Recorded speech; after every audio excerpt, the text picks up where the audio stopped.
Novel. Summary. An FGO player named Nguyen Ryu miraculously gets a rare SSR with a single draw. Overwhelmed with excitement, his phone explodes, unexpectedly causing him to travel to another world.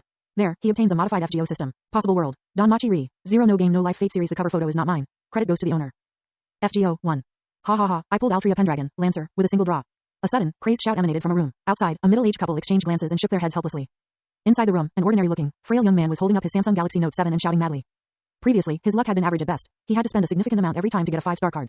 This time, however, he experienced a stroke of extraordinary luck, akin to a European vacation, a feeling that outsiders could not understand. On the phone screen was a valiant, white-armored, blonde female knight seated elegantly on a white horse. Her aura was so noble and graceful that it made one want to kneel before her battle skirt. Altria Pendragon, Lancer, also known as the Perceptive King Arthur, is an alternate version of the famous anime character Artoria Pendragon, representing a parallel universe King Arthur. Her main weapon is the Holy Spear instead of the Holy Sword, which allows her body to develop. Due to her impressive armor, she earned the nickname Northern Hemisphere. I will always love Altria Pendragon, Lancer. I live for Altria Pendragon, Lancer. Without her, FGO is meaningless. The ecstatic young man grew more and more enamored as he stared, eventually kissing the image of the knight on his phone screen. However, this joy quickly turned to tragedy. Under the control of some cosmic will, his saliva seeped into the phone through its crevices, and then, boom. The phone exploded. It exploded. It exploded. In a burst of white light, Earth lost an FGO player. The next day, news reports abounded, stating that a phone from a certain country had exploded again, urging everyone to boycott the substandard products from that country. Nguyen Ryu woke up from his unconsciousness, instinctively scanning his surroundings. He found himself in a vast plaza resembling an observatory, a corridor wide enough for 3 people extended to the center, with blue glowing water on either side. Beneath the water, white light formed a complex, mysterious magic circle. In the center of the plaza, a rotating nebula floated in the void, composed of countless differently colored stars, like jewels hanging in the sky. This miniature nebula was so realistic that it seemed as if some powerful being had shrunk it down and placed it here as an ornament. Ryu noticed that a quarter of the nebula was shrouded in black mist. The originally bright stars had turned completely black, lifeless, and dull as if they had died. While Ryu was looking around, he suddenly felt his brain tremble, as if an invisible hand was forcibly stuffing a large amount of information into his mind. For a long time, Ryu gasped for breath, slowly recovering. Just now, a mysterious and unknown force had made him understand everything. He had transmigrated. Although the surroundings were similar to those in the mobile game FGO he played, particularly the layout and scenes of the organization called Chaldea, he had mentally prepared himself for this. However, when such an extraordinary surprise as transmigration occurred, he couldn't contain his excitement. Especially when he learned that he had a system similar to FGO that could summon heroic spirits, he was overjoyed. Transmigration with a cheat system. This was the treatment of a European emperor, no, a European god. I can't believe someone like me, Nguyen Ryu, would have a day like this. As for returning to Earth, that was out of the question. Although he didn't start with the typical trope of having no parents, his relationship with them was extremely poor. Before transmigrating, he was an online writer. While he wasn't hugely successful, he was self-sufficient. Even though he wasn't living off his parents, they always compared him to his highly successful, well-rounded older brother, disdaining him for staying at home, being idle, and lacking ambition. Over time, their conflicts escalated, and they became almost like strangers. Ryu even suspected that if he disappeared, his parents wouldn't be too upset, as all their attention was focused on his brother, the epitome of a successful person. Transmigration might be the best outcome for him. As for his parents, they could rely on his life-winner brother for support. Goodbye, reality. Hello, two-dimensional world. Yes, the two-dimensional world. The mysterious force not only gave him a cheat system called the system, but also informed him of his mission. The nebula in the center of the plaza was a two-dimensional observation model similar to Chaldea's, and the quarter of the area shrouded in black mist represented many worlds that had undergone magical corruption or even died. Ryu's mission was to use the system to grow stronger, continuously summon heroic spirit companions, and enter these two-dimensional parallel worlds to stop or even expel the magical corruption. To prevent Ryu from being eliminated immediately upon arrival in the first world, the system considerately provided a starting 10 draw and generously displayed the 10 draw probabilities. 40% for energy points, equipment, and other items, 30% for skills, 20% for noble phantasm cards, 9% for heroic spirit cards, 1% for descent cards. Closing square bracket. No guaranteed rewards even in a 10 draw. Before Ryu could utter a curse, the system gave him another big surprise. Ding. The first trial world is about to begin. The host has 10 seconds to prepare. Closing square bracket. 10, 9, 1, 0. Teleportation begins. Closing square bracket. With the system's command, a silver-white magic circle suddenly appeared beneath the bewildered Ryu's feet. In the next moment, he turned into a beam of white light and vanished into the magic circle. Cold, damp, and foul-smelling. Ryu's eyes snapped open, revealing a moss-covered stone ceiling. He realized he was in an underground dungeon. Ding.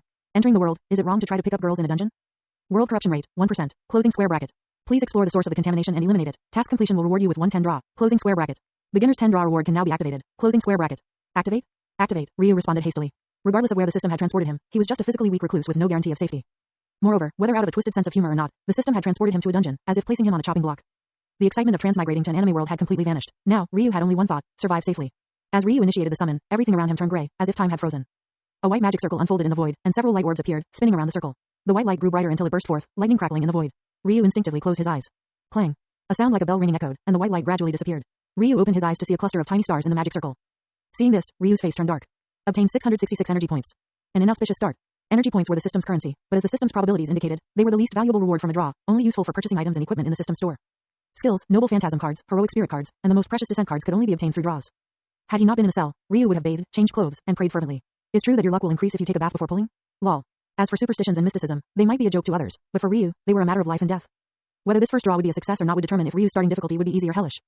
Ryu silently prayed to all the gods and deities he could think of, but the system seemed to be mocking him. Obtained 4,444 energy points. Obtained energy points. 5 consecutive times, he only got energy points. Aside from accumulating a sarcastically significant total of 23,333 points, he got nothing else. Then, in the next 3 draws, something different appeared. 2 bottles of healing potions, the so-called red bottles, and a purple glowing ring. If this were an online game, getting a purple item might have been some consolation, but this was FGO. Heroic spirit cards and descent cards, those non-tradable items, were the most valuable. Ryu couldn't help but wonder if his luck had run out due to transmigrating. Was he now not even Asian but destined to hunt in Africa, a real, life-threatening hunt? Just as Ryu was about to despair, the system played another trick on him. The light clusters on the magic circle suddenly radiated a circle of brilliant rainbow light, like a surrounding halo. At the same time, white feather-like magical particles emerged from the circle. Ryu became excited immediately. Based on his years of card drawing experience, it was a sign that something significant was about to appear, likely a 5-star SSR. I am Scathach, from the Land of Shadows. Shall I call you Master? Accompanied by a slightly husky, cold, and ancient voice, an elegant and slender figure appeared in the center of the magic circle. Clad in a purple black tight leather outfit, resembling provocative lingerie, she held 2 crimson spears. Her appearance was both that of a warrior and a queen. Her attire exuded sensuality, yet the blood-red spears in her cold, abyssal aura made people instinctively wary. The tight leather perfectly highlighted her sexy, athletic body. Each muscle, each inch of her skin, exuded power without appearing unattractive or stiff, instead embodying a unique beauty of strength, like a powerful yet graceful panther. A veil covered her face, adding to her mystery. The only visible part, her crimson eyes, were redder than blood, exuding a profound indifference and ancientness. Her long hair, cascading down to her waist, was as lustrous as fine wine, and the black veil symbolizing ill omen atop her head added an exotic allure.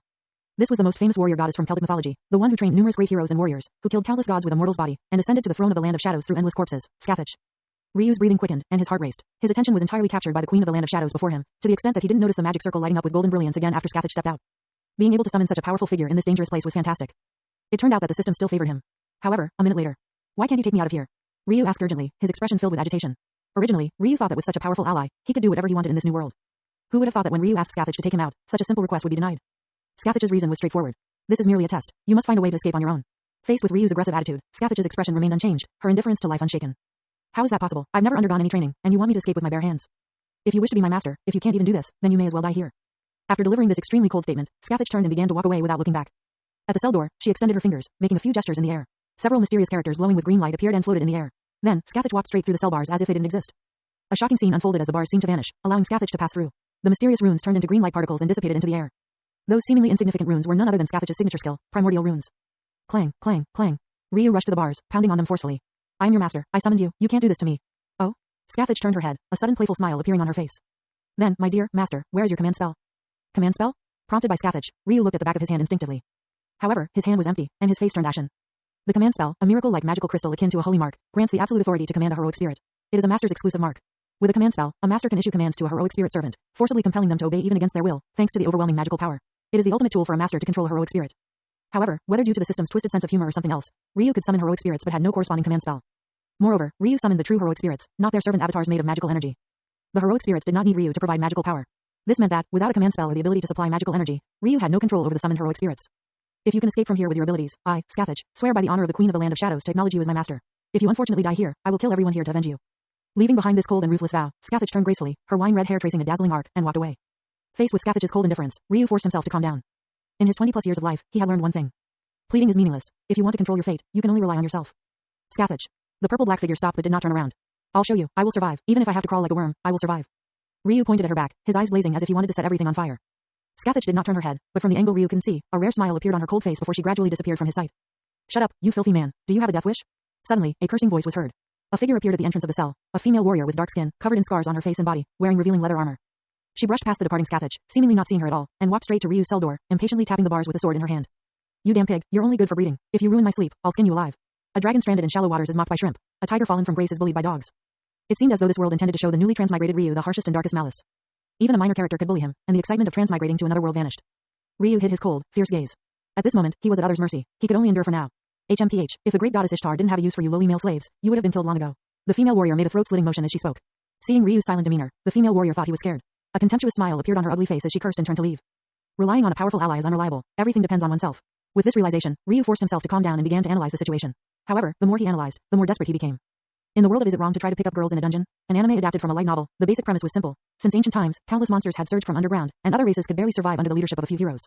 One day, the gods of the heavens descended to the mortal realm for amusement and granted humans a power called blessing. With this newfound strength, humans' overall power surged, and they drove the monsters back underground in one fell swoop. They then built the Tower of Babel to cover the entrance, sealing the monsters below. Those humans who received the blessing were called adventurers. They launched a counterattack into the dungeons occupied by monsters, and thus the story began. The gods who descended did so purely for fun. They, like mortals, experienced the 7 emotions and 6 desires and had different personalities. As a result, the mortal world gained a group of unrestrained hedonists. Among them were those who revered light and justice, as well as those with dark and filthy hearts. Some cherished family harmony, while others appreciated bloodshed and violence. Unfortunately, Ryu fell into the hands of a goddess representing the dark side. The ugly woman earlier mentioned the name, Ishtar, and referred to her as the Great Goddess. Knowing the original work, Ryu immediately guessed who owned the prison. It was none other than the goddess of beauty who controlled the pleasure quarter of the Night Street in the labyrinth city of Orario. Most of her subordinates were Amazons who also worked as prostitutes. Orario, the labyrinth city, had developed around the lid of the dungeon, the Tower of Babel. This enormous city encompassed almost 99% of the world's adventurers. It was well known that in cities where a large number of adventurers, mercenaries, soldiers, and similar professions gathered, places like taverns, brothels, and casinos were particularly thriving. This was because those in professions where they risked their lives daily had immense mental pressure and needed various ways to release it. Thus, businesses involving alcohol, gambling, and sexual services prospered. Goddess Ishtar was the underworld queen managing the brothels. In Fate, Grand Order, FGO, there is also a beloved goddess Ishtar, known for her noble, glamorous, and sexy appearance, as well as the rarity of her 5-star SSR card. Resembling the famous Type Moon character Rin Tosaka, fans affectionately call her Ishtar Rin. However, this Ishtar was different. A complete villainess who was a gang leader, brothel madam, and feminist all in one. She would use any means necessary to achieve her goals, even using her body as a bargaining chip, a thorough seductress goddess. Being transported by the system into this goddess's prison, Ryu could foresee his fate with even his toes. Everything now depended on himself. It was already late at night. The events of this single day had been more exaggerated and intense than all of Ryu's previous years combined. He was utterly exhausted and had to force himself to sleep to conserve his energy. But it was not that easy. His current situation left him terrified, and the damp, cold prison made it even harder to sleep. Eventually, Ryu dozed off in a daze. Little did he know that as he slept, a gaze penetrated the prison window, staring intently at his curled-up figure. Scathach stood silently on the roof of the cell, bathed in the moonlight that added a touch of serenity and mystery to her, her figure resembling a goddess of the night who ruled over darkness. Here, you can transform into a qualified warrior as quickly as possible. Even if you hate me, it's okay. Hatred will make you grow faster, growing into a warrior stronger than me, stronger than anyone. When that time comes, my wish will be fulfilled, and you will kill me with your own hands. Her whispered words gradually merged into the night. Player's Journey in Anime World. Published by Web Novel. Summary. An FGO player named Winryu miraculously gets a rare SSR with a single draw. Overwhelmed with excitement, his phone explodes, unexpectedly causing him to travel to another world. There, he obtains a modified FGO system. Possible world. Danmachi Re. Zero No Game No Life Fate Series. Read advanced chapter at patreon.com/absolutecode. FGO 2. Thus, a mad dog appeared in the underground gladiatorial arena of the goddess Ishtar. Again, Ryu had just been knocked to the ground by Anastasia but immediately got up and launched another attack on her. This was already Ryu's third day in the arena. At first, Anastasia refused to spar with him, so Ryu had no choice but to practice with other slave gladiators. However, after just one day, no slave dared to spar with him anymore. Can you imagine a scene where a seemingly frail young man, no matter how much you beat him, just won't go down and then comes at you like a mad dog with a face full of blood? These slaves, no matter how strong their physical condition, were just ordinary people, far inferior to adventurers. They could hardly inflict significant damage on Ryu, who possessed a mana. Moreover, each slave was the private property of the goddess Ishtar, and no one dared to use lethal force. Even gladiators with much stronger physiques, who looked like bodybuilders, eventually succumbed to Ryu's relentless assaults. The slaves who managed to survive in this underground arena had simple wishes: to stay alive, even if it meant licking the toes of these Amazonian warriors. A healthy, uninjured body was their only guarantee of survival. In contrast, Ryu, to become stronger, relied on his mana to quickly heal his injuries and fought as if he had no regard for his life. Who would dare spar with him under such circumstances? Ryu also realized that sparring with these ordinary people was far less efficient than getting beaten up by Anastasia, a level 2 adventurer. In one day, his attribute enhancement was less than a third of what it could be. Determined to become stronger quickly, Ryu gritted his teeth and made a reckless decision to seek abuse. Thus, on the third day, Ryu directly approached Anastasia, asking to spar with her. HMPH, Anastasia responded with a disdainful snort and turned her back on him. What a joke. Anastasia wasn't foolish. Sparring with Ryu was not only inglorious if she won, but if she accidentally got grappled by him, she'd lose both face and dignity. As a seasoned Amazon warrior, Anastasia would never do something so stupid. She didn't want to, but Ryu was dead set on it. Afraid to fight me? Then go home and nurse your babies. Ryu taunted sarcastically, his voice loud enough for everyone in the training ground to hear. Instantly, the previously noisy and bustling training ground fell silent. The slaves, who thrived on chaos, either laughed out loud or whistled, and the Amazons all turned to look with peculiar expressions. The Amazon race, being natural battle maniacs and staunch feminists, reacted to Ryu's words as if he had insulted another man by calling him a cowardly bastard. The effect was immediate. You despicable man, you're asking for death. Anastasia's face twisted in anger, her scars trembling. She abruptly drew a short sword, stomped hard on the ground, and charged at Ryu like a raging T-Rex. Fortunately, she retained a shred of rationality and used a wooden short sword. A powerful slash aimed directly at Ryu's head, but Ryu, having provoked her, was naturally prepared. He raised his wooden shield with both hands to block the strike. Snap. The hard birchwood short sword struck with Anastasia's full force, instantly broke into 2 pieces. The sword tip flew off and embedded itself in the head of a slave, who was nearly scared to death. Taking this powerful blow head on, Ryu felt as though his arms were about to break, and he could barely stay upright, half kneeling on the ground. Anastasia sneered, quickly lifted her foot, and kicked Ryu, who hadn't yet caught his breath. He was sent flying. Anastasia nonchalantly tossed aside the broken sword and drew a spear. Get up, didn't you want to spar with me? Anastasia beckoned to Ryu, who was sprawled on the ground. Again, Ryu spat out a mouthful of blood, propped himself up on his arms, and stood up once more. The Amazons watching the fierce battle started to jeer. Anastasia's skills seemed to be slipping. Yeah, she can't even take down a newbie weakling. How about we place bets? How many rounds do you think that pretty boy can last? A round-faced Amazon smirked, eyes gleaming with mischief. Many Amazons eagerly joined in. He lasted 12 rounds the day before yesterday, so I'll bet he makes it 15 this time, one Amazon said cautiously. I think he won't last 10 rounds this time. Anastasia is serious now, another Amazon, familiar with Anastasia, remarked. Then I'll bet 20 rounds, a tall Amazon declared. Huh? You must have a thing for him. If that's the case, lend me your big black stick for 2 days, a slender Amazon teased. He was taken by that Freeney. Go ask her, the tall Amazon replied with a cold smile. Oh, poor, big black stick. I hope Freeney doesn't drain him dry too soon, the slender Amazon said mockingly. However, all the Amazons present knew that was impossible. Freeney was a notorious man-killer in the entire Labyrinth City. Falling into her hands meant being drained to death was only a matter of time. The Amazons watched the spectacle with extreme relaxation. They seemed to have no faith in Ryu. Naturally, this was expected. One was a battle-hardened level 2 adventurer, and the other, well, Tilda with their keen eyes. The Amazons could tell at a glance that Ryu had just learned to wield a weapon. Lasting 5 rounds against a serious Amazon warrior would be a compliment. As for injuring Anastasia, that was out of the question. In the arena, perhaps Ryu's attitude had truly angered Anastasia, as she kept knocking him down in various ways. When Ryu got into position, she swung her spear, using the butt to sweep Ryu's legs, sending him sprawling. When he stood up again, she switched her weapon to a shield and charged like a bull, sending him flying. Ryu crashed into a weapon rack, taking a long time to get up. By then, Anastasia had switched weapons again, this time to a lasso. She flung the lasso, expertly wrapping it around Ryu's arm. Flexing her muscular arm, she yanked hard, and Ryu, unable to resist her immense strength, was pulled toward Anastasia. Anastasia's fist was already waiting for him. As soon as he got close, she landed a heavy punch on his left cheek. Ryu was knocked to the ground once more, his left cheek swelling to more than double its size, the bruised area turning a dark purple. Spit. Ryu spat out a loose tooth. Again. Again. Again. Ryu seemed to only know these words, no matter how many times Anastasia knocked him down. The Amazons watching were completely speechless by now. Forget 20 rounds, it was nearing 50 rounds, and he was still relentlessly attacking Anastasia like an indestructible cockroach. Seeing the indomitable figure in the arena, even the iron-willed Amazon warriors were moved. A prolonged battle finally wore out Anastasia's spirit. For a moment, her movement slackened. Ryu, who had been on the defensive, suddenly saw an opportunity. His eyes lit up, and he thrust his wooden sword like lightning. Although Anastasia quickly reacted, parrying with her wooden sword and deflecting his strike, he managed to leave a minute cut on her arm beforehand. The cut was no longer than a finger and as thin as a hair, with barely a trace of blood visible. But it still meant that Ryu, a complete novice, had wounded Anastasia, a highly experienced level 2 adventurer. An unspeakable humiliation. Die. All of Anastasia's reason was instantly consumed by rage. She raised her wooden sword and swung it fiercely at Ryu's neck. If this blow landed, given her immense strength, even an unsharpened wooden sword could sever his neck. Ryu barely managed to raise his wooden sword to block his neck. Snap. His wooden sword was instantly broken by Anastasia's strike, but the force was significantly diminished. The wooden sword struck Ryu's neck, hitting his windpipe, and he immediately felt a choking sensation, finally passing out dramatically. When Ryu woke from his unconsciousness, he quickly checked himself. As expected, Anastasia had not bothered to treat his injuries. However, a smile appeared on his face. His basic attributes now were Strength, 9.4, F. Agility, 10.2, F. Endurance, 11.5, F. Magic, 1.2, F. He had improved by a full 3 or 4 points. Even without checking the attribute panel, he could feel that his physical condition had significantly improved. Besides that, he had acquired 2 new skills. Basic one-handed sword mastery, 1%. Basic shield mastery, 3%. Closing square bracket. I have indeed, step by step, grown stronger. Lying on the haystack, staring at the moss-covered stone ceiling, Ryu raised his right fist to the sky, his eyes burning with an unquenchable fire. In the blink of an eye, half a month had passed. During this time, Ryu's life became very regimented. Every day, the first thing he did upon waking was to use various methods to provoke Anastasia, forcing her to spar with him, a one-sided beatdown. The hot-tempered Anastasia did not disappoint, using all kinds of methods and weapons to knock him to the ground. As a warrior, especially a battle-hungry Amazon warrior, Anastasia was indeed experienced. She was proficient with swords, spears, halberds, bows, crossbows, and shields, as well as more exotic weapons like flails and whips. This wide range of skills, though too scattered to reach the highest level, made her an excellent beginner's teacher for him. Thanks to her, Ryu made rapid progress. Not only did his physical attributes improve by 3 or 4 points across the board, but he also learned how to use a wide variety of weapons. His initial 2 basic skills merged into a single one, basic cold weapon mastery, 2%. Ryu discovered that this skill was comprehensive, whether in close combat, long range, or using various strange weapons. As long as he held a weapon in his hand, he could wield it proficiently, even if he had never seen the weapon before. It was as if a vast database of cold weapons had been implanted into his mind. For the first time, Ryu truly felt the power of the system. However, the skill's proficiency increased very slowly. After 10 days of almost continuous sparring with Anastasia, it had only increased by 1%. Reaching 100% seemed like it would take forever, and given the basic label, there were clearly at least intermediate and advanced levels above it. The revolution was far from successful, and he had to keep working hard. Ryu also noticed a problem. Sparring with Anastasia daily led to increasingly slow improvements in his basic attributes. Initially, he could increase by 2 or 3 points a day, but now, even if he trained from morning till night, exhausting himself completely, the increase was less than 0.5 points. He needed to find a way to escape soon.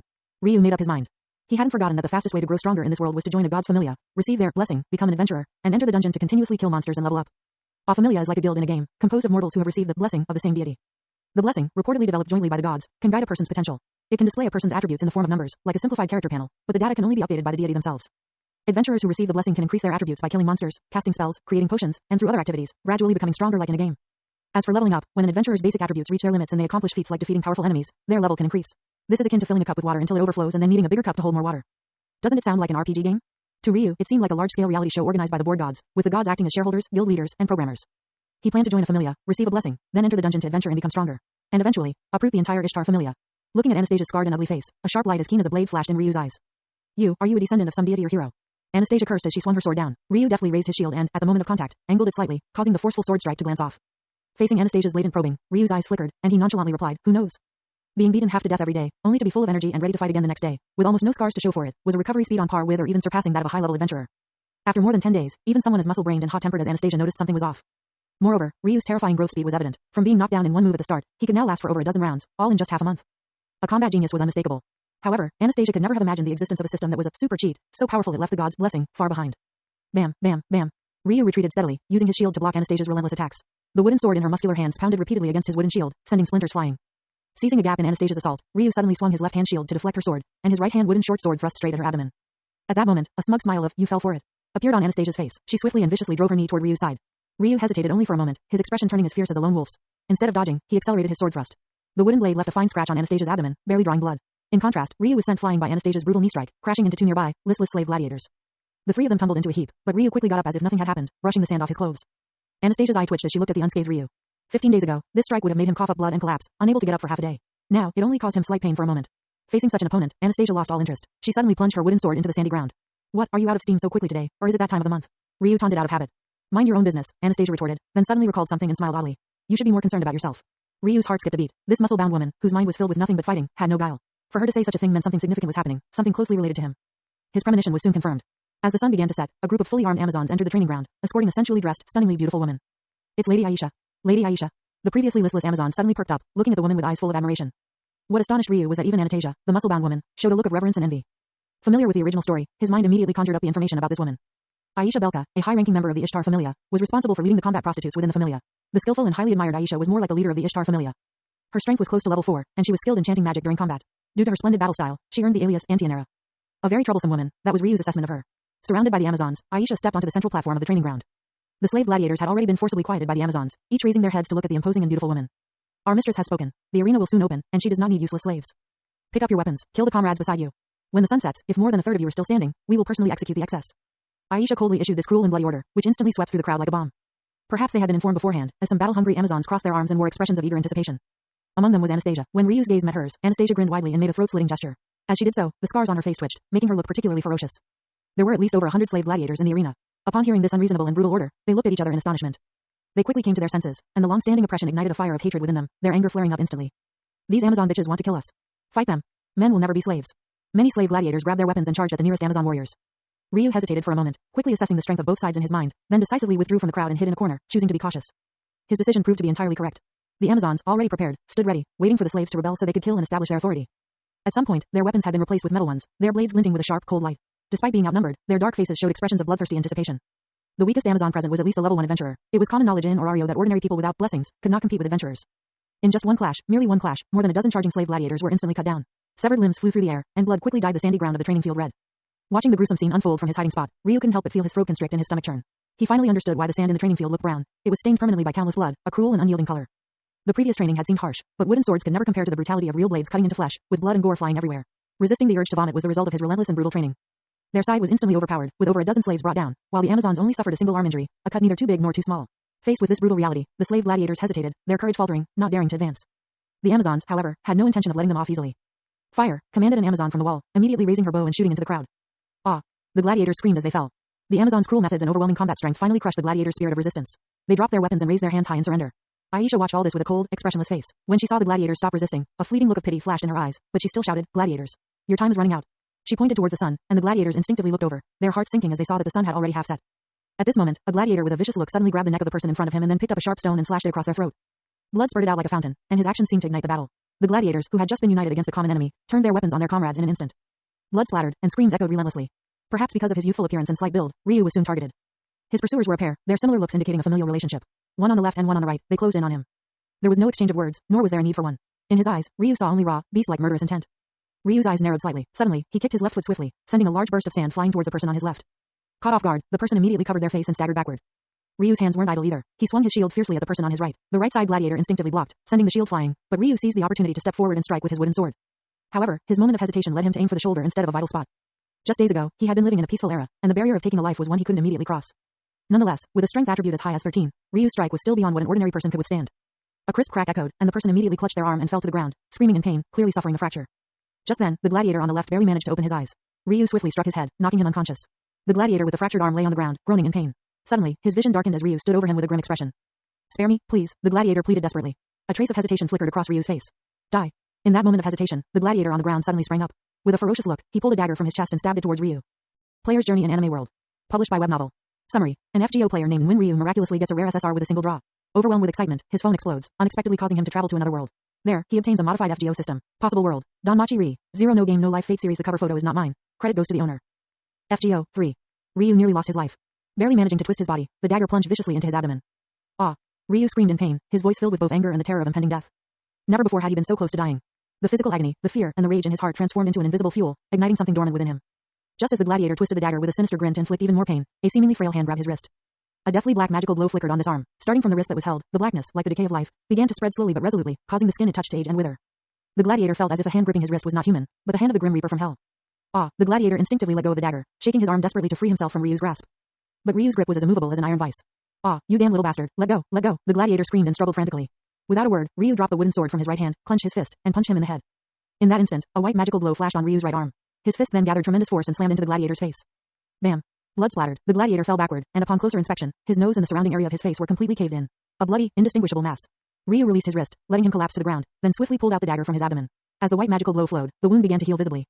What Ryu didn't know was that a certain marker on his system panel, representing his overall attributes, flashed briefly and then disappeared. Looking at the dazed and fallen enemy before him, Ryu's face showed no hint of mercy. Clenching the dagger, he stabbed down hard.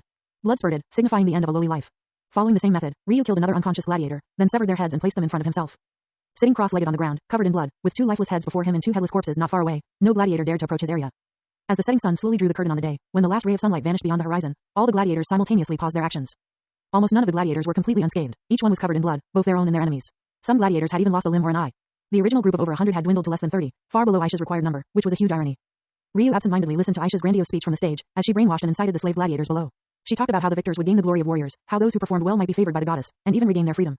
All of it was empty, meaningless talk. The biggest victors weren't the gladiators or the goddess behind them, but rather the ones who decided the rewards, glory, and freedom. Do they think I haven't seen Spartacus? I know better than they do what kind of faces the people running the gladiator arena have. However, Aisha was beautiful and eloquent, and addressed the topics most important to the slave gladiators. Each gladiator listened attentively as if they believed they could be the next lucky one to regain their freedom. Out of sight, out of mind, Ryu pretended to listen intently while he immersed himself in his system panel. After more than 10 days of grueling training in this life and death struggle, his attribute panel finally showed some promising signs. Name, Nguyen Ryu. Race, human. Class, none. Level, unranked. Base attributes. Strength, 13.6, F. Agility, 14.3, F. Endurance, 16.6, E. Mana, 6.6, F. Average attributes for normal humans, except mana, are 10. Below 10 is F, between 15 and 20 is E, and so on. Luck. Class skills, none. Retained skills. Basic weapon mastery, cold weapons, 2%. Mana burst E grade, 1%. Noble phantasms. Crying warmonger, demoted, note. The golden card after Scathach. Each attribute had made significant progress, especially endurance, which had broken beyond mortal limits, hinting at reaching the realm of heroic spirits. E grade was the minimum threshold for heroic spirits. In addition, there was a surprise, Mana Burst. Mana Burst, a skill that allows the user to imbue weapons or even their body with mana and continue to release mana while fighting. This seemingly simple skill is, in fact, essential for all powerful heroic spirits, ranging from low tier to the very top, and can be considered a versatile tool. In the mobile game Fate, Grand Order, FGO, there's even a saying, without X Mana Burst, dealing damage is impossible. Imbuing a weapon with mana makes it sharper while imbuing armor with mana makes it sturdier. Directly imbuing one's body with mana enhances basic attributes such as strength, agility, and endurance all around. The potential of such a skill is nearly limitless. From Ryu's E grade, which can only add simple mana damage, it can evolve to fully enhance one's attributes and even add various special attributes. It's absolutely a top-tier auxiliary enhancement skill. Unfortunately, with Ryu's current mana burst can only last for a few seconds. However, recalling the strange scene from before, Ryu couldn't help but feel that there was a secret hidden within this E grade mana burst that he had yet to uncover. Meanwhile, Aisha's speech, or rather, her brainwashing, seemed to be reaching its conclusion. Lastly, she dropped a bombshell. My esteemed mistress has decided that the arena will officially open in 10 days. At that time, many gods will come to witness. Warriors, the moment to change your fate has arrived. If anyone performs exceptionally well and is fortunate enough to catch the eye of a god and become part of their family, they will regain their freedom. Whoa. Aisha's final words ignited the atmosphere in the venue. The surviving gladiators, ignoring their injuries, raised their hands and cheered. For a slave, nothing is more enticing than freedom. Moreover, becoming a revered adventurer, an upper-class person, is like a pie falling from the sky. Only Ryu watched the performance on stage with cold eyes. Would that goddess, who uses her own body as a bargaining chip with no bottom line, be so kind-hearted? Ha. When Ryu was escorted back to his cell, Anastasia suddenly leaned close to his ear and said mockingly, considering how much fun you've given me these past few days, I'll give you a piece of news for free. On the day of the grand opening, the mistress will have you form 3 teams, and your opponents will be. Anastasia whispered a name, causing Ryu's pupils to widen in shock. It was. Anastasia patted Ryu's shoulder and turned to leave, her parting words laced with mockery, don't die, future hero. Ryu watched Anastasia's departing figure with cold eyes, remaining silent. I won't die, nor will I become a hero. A hero sacrifices for others, a golden statue of the deceased. What I want to become is, strong. 10 days passed in the blink of an eye. During these 10 days, all the gladiators seemed to be in an adrenaline rush, and the training ground was filled with an atmosphere resembling the intense preparation before an exam. Ryu was no exception. After learning about their opponents from Anastasia, he intensified his efforts to sharpen his claws and fangs. Because now, he could only rely on himself. Despite having over 20,000 energy points, a purple magic ring, and 2 healing potions, Ryu dared not reveal any of these. Are you kidding? How could a mere slave gladiator possess magic items worth hundreds of thousands or even millions of valis? Could he be a spy sent by some familia? Ryu was certain that if he exposed his possession of these magic items, even just those 2 healing potions, these Amazonian women, fierce as mother wolves, would have no qualms about torturing him to death and leaving nothing but bones. By the way, valis is the currency of this world, resembling a coin mixed with a bit of gold, with purchasing power roughly equivalent to the Japanese yen. Ryu's increased zeal greatly annoyed Anastasia. Damn it, you're leaving me too exhausted to even relieve myself with the breeding slaves at night, was Anastasia's most frequent complaint these days. Her words were filled with contempt for men. In response, Ryu attacked even more fiercely. When the grand opening of the gladiator arena finally arrived, Ryu keenly noticed that the number of patrolling Amazons had at least doubled. Ishtar placed great importance on this ceremony. It made sense. According to the information Ryu had extracted from Anastasia, this underground gladiator arena was the first under Ishtar's banner. It also marked a new stage and symbol of Ishtar's ambition to become the Dark Queen of Pleasure Street. Without it, no matter how influential Ishtar became, she would still be nothing more than a brothel madam on Pleasure Street. Ryu and the other gladiators were exceptionally allowed to wear simple leather armor painted in red and gold and were given sharpened metal weapons. As Anastasia had said, the remaining gladiators were divided into 3 groups. The members of the other 2 groups had all been severely injured in the brutal selection 10 days prior, each bearing some degree of disability. Only Ryu's group was equipped the most splendidly and robustly, with its members appearing the strongest. Aside from Ryu, each gladiator was muscular and formidable, clearly not to be trifled with. However, the more this was the case, the colder Ryu felt. It seemed that vile goddess truly intended. There was no time to think further. The ceremony had already begun. Perhaps because this was an underground arena, the opening ceremony was low-key, without any fireworks or confetti. But to a goddess, especially a dark, unscrupulous one, blood was the best way to adorn a celebration. Through the bars, Ryu saw a classic Roman-style arena, with the stands filled with commoners and adventurers, indistinguishably cheering in frenzy. For a world still in its ancient stage of technological and societal development, nothing was more bloody or thrilling than watching a live gladiator fight. In the center of the arena, on the viewing platform, several intimidating, presence-heavy figures stood out. Without a doubt, they were the gods who had come to witness the event. Among them, Ryu could identify the true stars of the ceremony. There were 4 gods seated at the front of the viewing platform. Among them was a goddess dressed in a black kimono, her long hair reaching her waist, exuding the refined elegance of a Yamato Nadeshiko. Another goddess wore a Greek robe, with golden hair and blue eyes, radiating an aura of nobility and grace. As for the one clad in nothing but a semi-transparent veil, her alluring and sensuous body faintly visible, there was no doubt this was the infamous goddess Ishtar. What surprised Ryu was that Ishtar was not seated in the central main seat but had ceded this position to a beautiful goddess with dragon horns, her entire body shrouded in a large black robe. There were many goddesses present, all of them extraordinarily beautiful, each trying to outshine the others. Yet, this particular goddess, despite her low-key attire, had a presence that far surpassed all the other goddesses, rendering them mere background.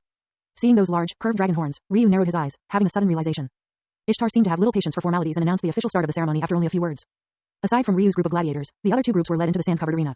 Ishtar then declared that their opponents would be each other, and only the winning side would have the right to survive, with the victorious ones receiving the gods' rewards.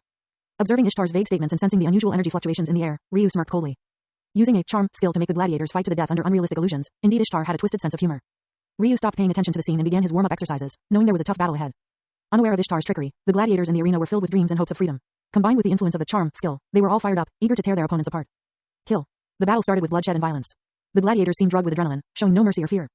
They mercilessly beheaded fallen opponents, their wounds not hindering their actions. Even if they lost their weapons or had their limbs severed, they fought to bite off a piece of their enemy. Blood sprayed wildly across the arena, the furious roars of the gladiators mingling with the frenzied cheers of the audience. In just half an hour, only one gladiator remained standing. One of his eyes had been gouged out, and his left hand was long gone. Around him lay 15 mutilated corpses. He raised his blood-soaked right hand high, as if he had already won his freedom, and the audience responded with thunderous applause. The fortunate gladiator failed to notice the mocking smile on Ishtar's face on the viewing platform. After a brief cleanup of the arena, the bodies were dragged away, and the blood-soaked sand was covered with fresh yellow sand. Go on, it's your turn now. A fully armed squad of Amazons entered the backstage area, driving Ryu and the other gladiators into the arena.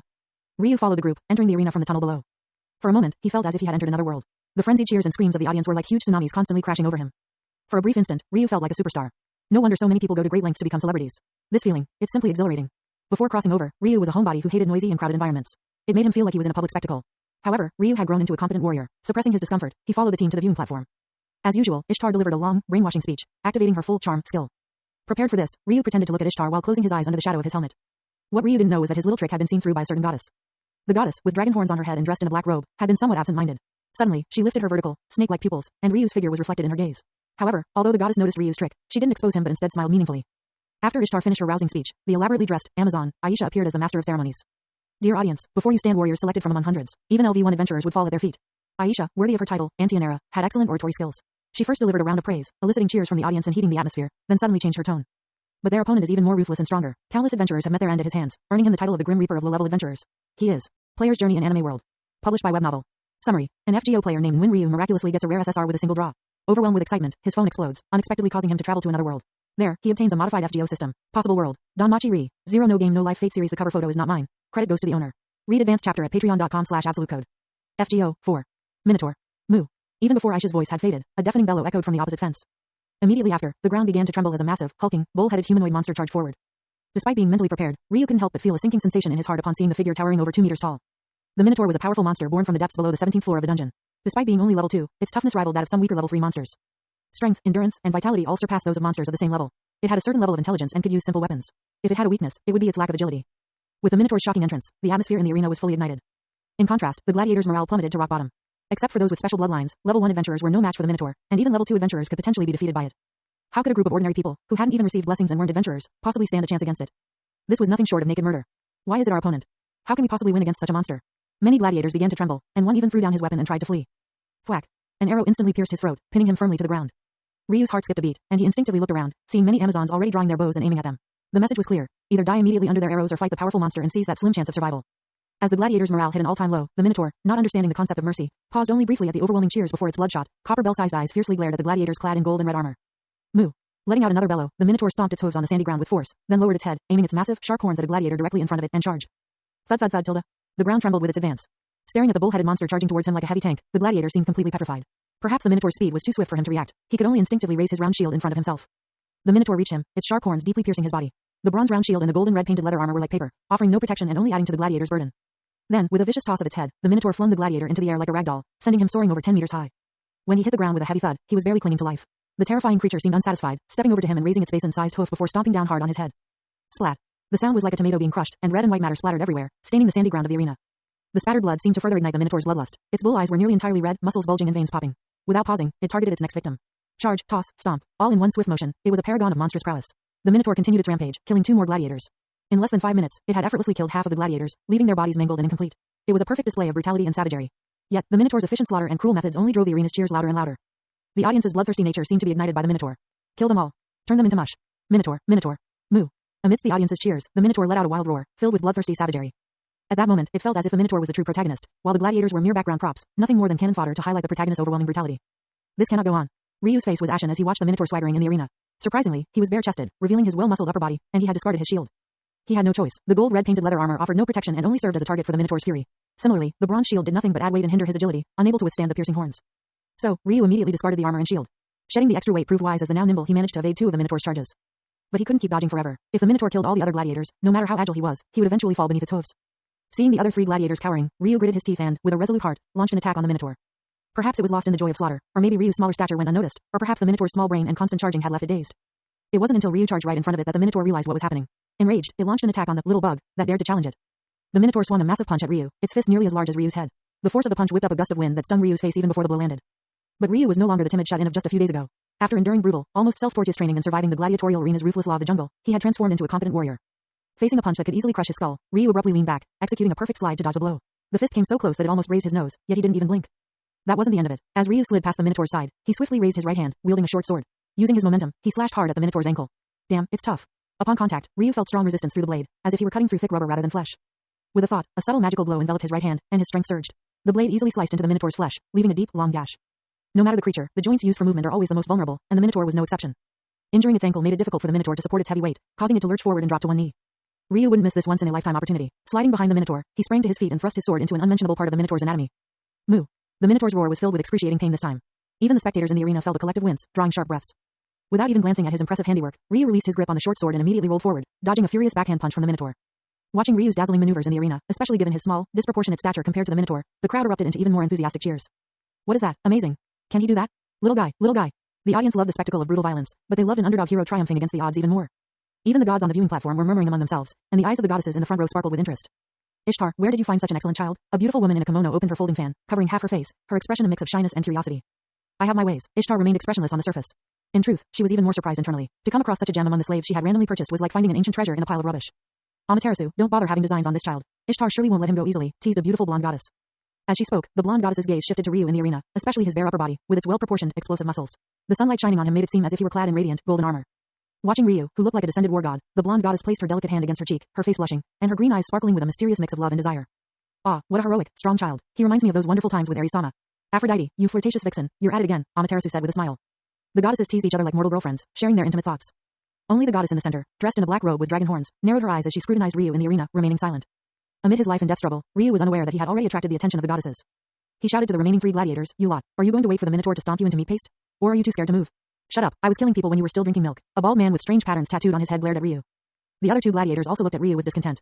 Yelling here won't help. If you want to survive, you have to pick up your weapons. With a cold smile, Ryu pointed to the agonized Minotaur. No matter how strong it is, it's still a living creature. It bleeds when injured and dies when its head is cut off. Do you want to live? If so, listen to me. Damn it, you're right. I've got a wife and kids waiting for me at home. What do we do? I'll follow your lead. The bald man patted his chest with his battle axe. The other 2 gladiators also nodded, clearly convinced by Ryu's previous display of bravery and skill, making them overlook his smaller stature. Good, Ryu said with satisfaction. Since its bull charge is the biggest threat to us, we'll cripple its legs first. The 3 gladiators instinctively glanced at the bodies on the ground and nodded, agreeing wholeheartedly. With its agility and nimbleness gone, it'll be nothing more than a sitting duck. Surely you can handle a sluggish target, can't you? Well said. Let's see who can chop off this beast's head first. The bald man laughed heartily, raised his battle axe, and charged at the Minotaur.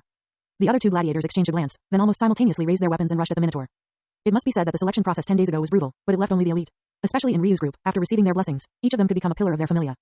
Unfortunately, fate was unfair. Their status was that of enslaved gladiators, deprived of freedom. Ryu suddenly had an epiphany. Perhaps the system giving him Spartacus's noble phantasm, the leader of a slave uprising, was no coincidence. Even if I don't become a hero, I must overthrow Ishtar's familia. These women have gotten on my nerves. Ryu casually picked up a spear and hurled it at the Minotaur. At that moment, the Minotaur, in excruciating pain, finally managed to pull out the short sword from its unmentionable area, only to be immediately surrounded and attacked by the 3 gladiators. Note, Gaiet. Though it was their first time working together, they were all veterans. Coupled with the Minotaur's continuous torment from its injury, they managed to repeatedly land blows, leaving wound after wound on the Minotaur's thick legs, with blood gushing out like a fountain. The joints received special attention from the gladiators. The bald man with the axe seized an opportunity and chopped at the Minotaur's ankle, which Ryu had previously injured. With a pained howl from the Minotaur, the bald man's axe left a deep, bone-revealing gash. At that moment, with a piercing whistle, Ryu's thrown spear arrived.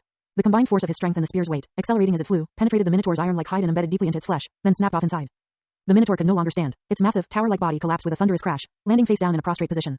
It can't hold on. Kill it, someone shouted. The 3 gladiators surged forward, hacking at the Minotaur as if it were their mortal enemy. Seeing the gladiators triumph over a stronger foe, the cheers in the arena grew even louder, as if the roar could disperse the clouds in the sky. Ryu picked up a short sword, hesitating whether to join in the final assault.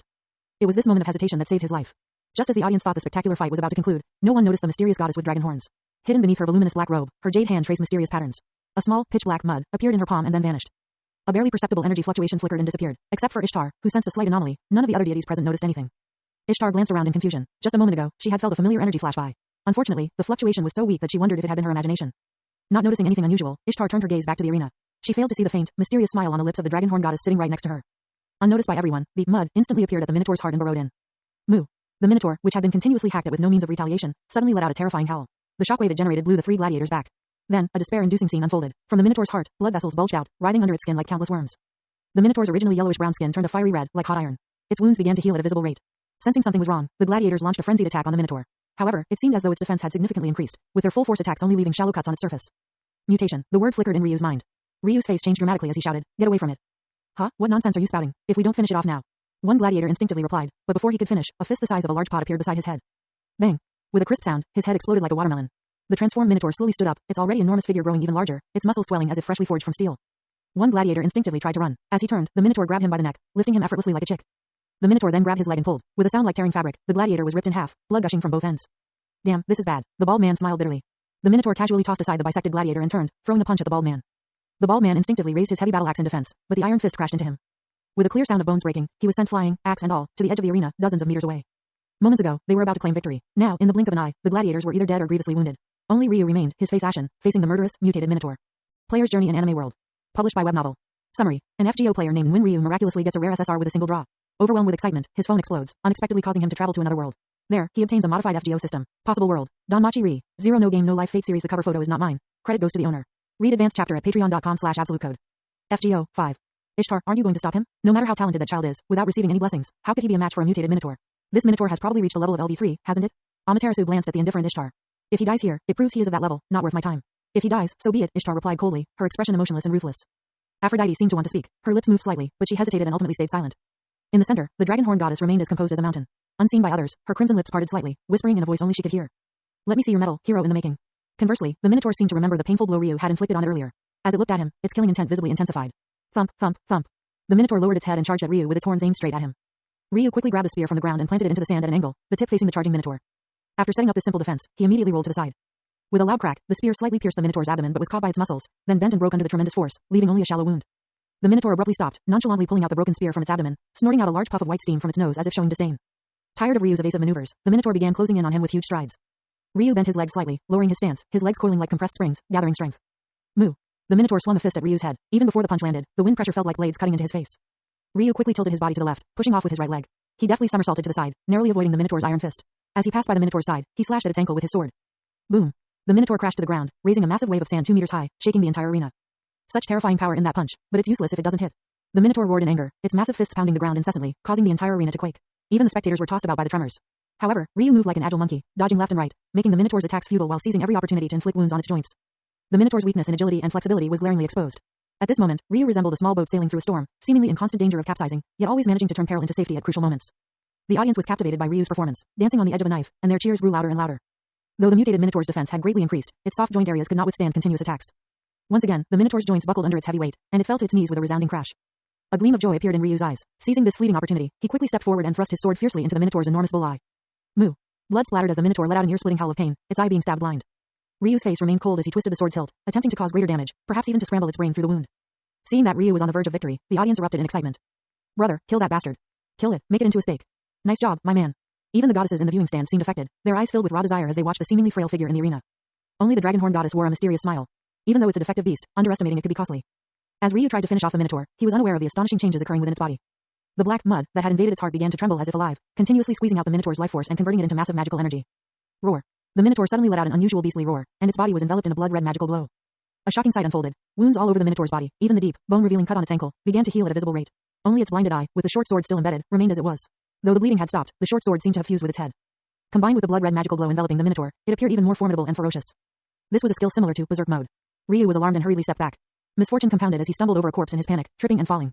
Although Ryu quickly got to his feet, it seemed too late. Roar. Just as Ryu regained his footing, he saw a massive, mountain-like shadow rushing towards him. Oh no. He instinctively crossed his arms in front of his chest for protection just as the Minotaur charged at him. He was immediately lifted off the ground and carried forward by the Minotaur's horns. Fortunately, due to his smaller size, the Minotaur's horns did not pierce Ryu's body. Instead, they hoisted him up like a fork lifting food. Unfortunately, the Minotaur showed no sign of stopping, barreling forward like a heavy tank with Ryu impaled on its horns, only halting when it crashed into the Colosseum wall. The wall, made of 1 meter square obsidian blocks to withstand such impacts, shattered under the Minotaur's immense force. Debris flew like bullets, striking several spectators behind the wall. A few were knocked to the ground, and blood flowed down the steps of the stands, forming small waterfalls. Chaos erupted as spectators near the wall screamed and fled, leaving a large space around the impact site. Ishtar, on the viewing platform, looked furious and immediately ordered the Amazons to restore order. The battle between man and beast continued in the arena. Ryu could barely feel his back, and several of his ribs seemed to be broken. He wanted to pass out, but the pain kept him awake. The Minotaur, dazed from crashing headfirst into the stone wall, struggled to free its horns embedded in the wall, unable to move. This is the final chance. Ryu knew this was his last opportunity to turn the tide. If the Minotaur freed itself, he would be reduced to a bloody pulp. Steeling himself, Ryu bit down hard and, despite the excruciating pain, grabbed the hilt of the short sword embedded in the Minotaur's right eye. Die. The hilt was too short, forcing Ryu to grip part of the blade. His hand was immediately cut, blood pouring out, but he ignored the pain and frantically twisted the sword. The pain in its eye jolted the Minotaur back to full consciousness. It roared in agony and fury, its legs pushing against the ground, trying to crush him against the wall. Ryu felt his internal organs being crushed and pierced by his broken ribs. Death seemed imminent, yet it only fueled his ferocity. He roared back, no longer just twisting the sword but shaking it chaotically to inflict maximum damage on the Minotaur's brain. Both man and beast seemed to be locked in a death frenzy, their minds consumed by a single thought: kill. Unbeknownst to him, as he suffered severe injuries, his body was undergoing significant changes. Unbeknownst to him, Ryu felt a familiar surge of warmth rushing through his body. Unlike before, this time the surge was 10 times more powerful in both scale and intensity. His wounds were healing rapidly, and his body, like steel being repeatedly forged, grew stronger and stronger. A faint magical glow began to emanate from his body. The strength in his arms increased exponentially, and the short sword embedded in the Minotaur's eye began to drill inwards like a slow but relentless electric drill. The Minotaur finally sensed the lethal threat. It roared continuously, trying to slam Ryu against the wall while frantically striking him with its palms.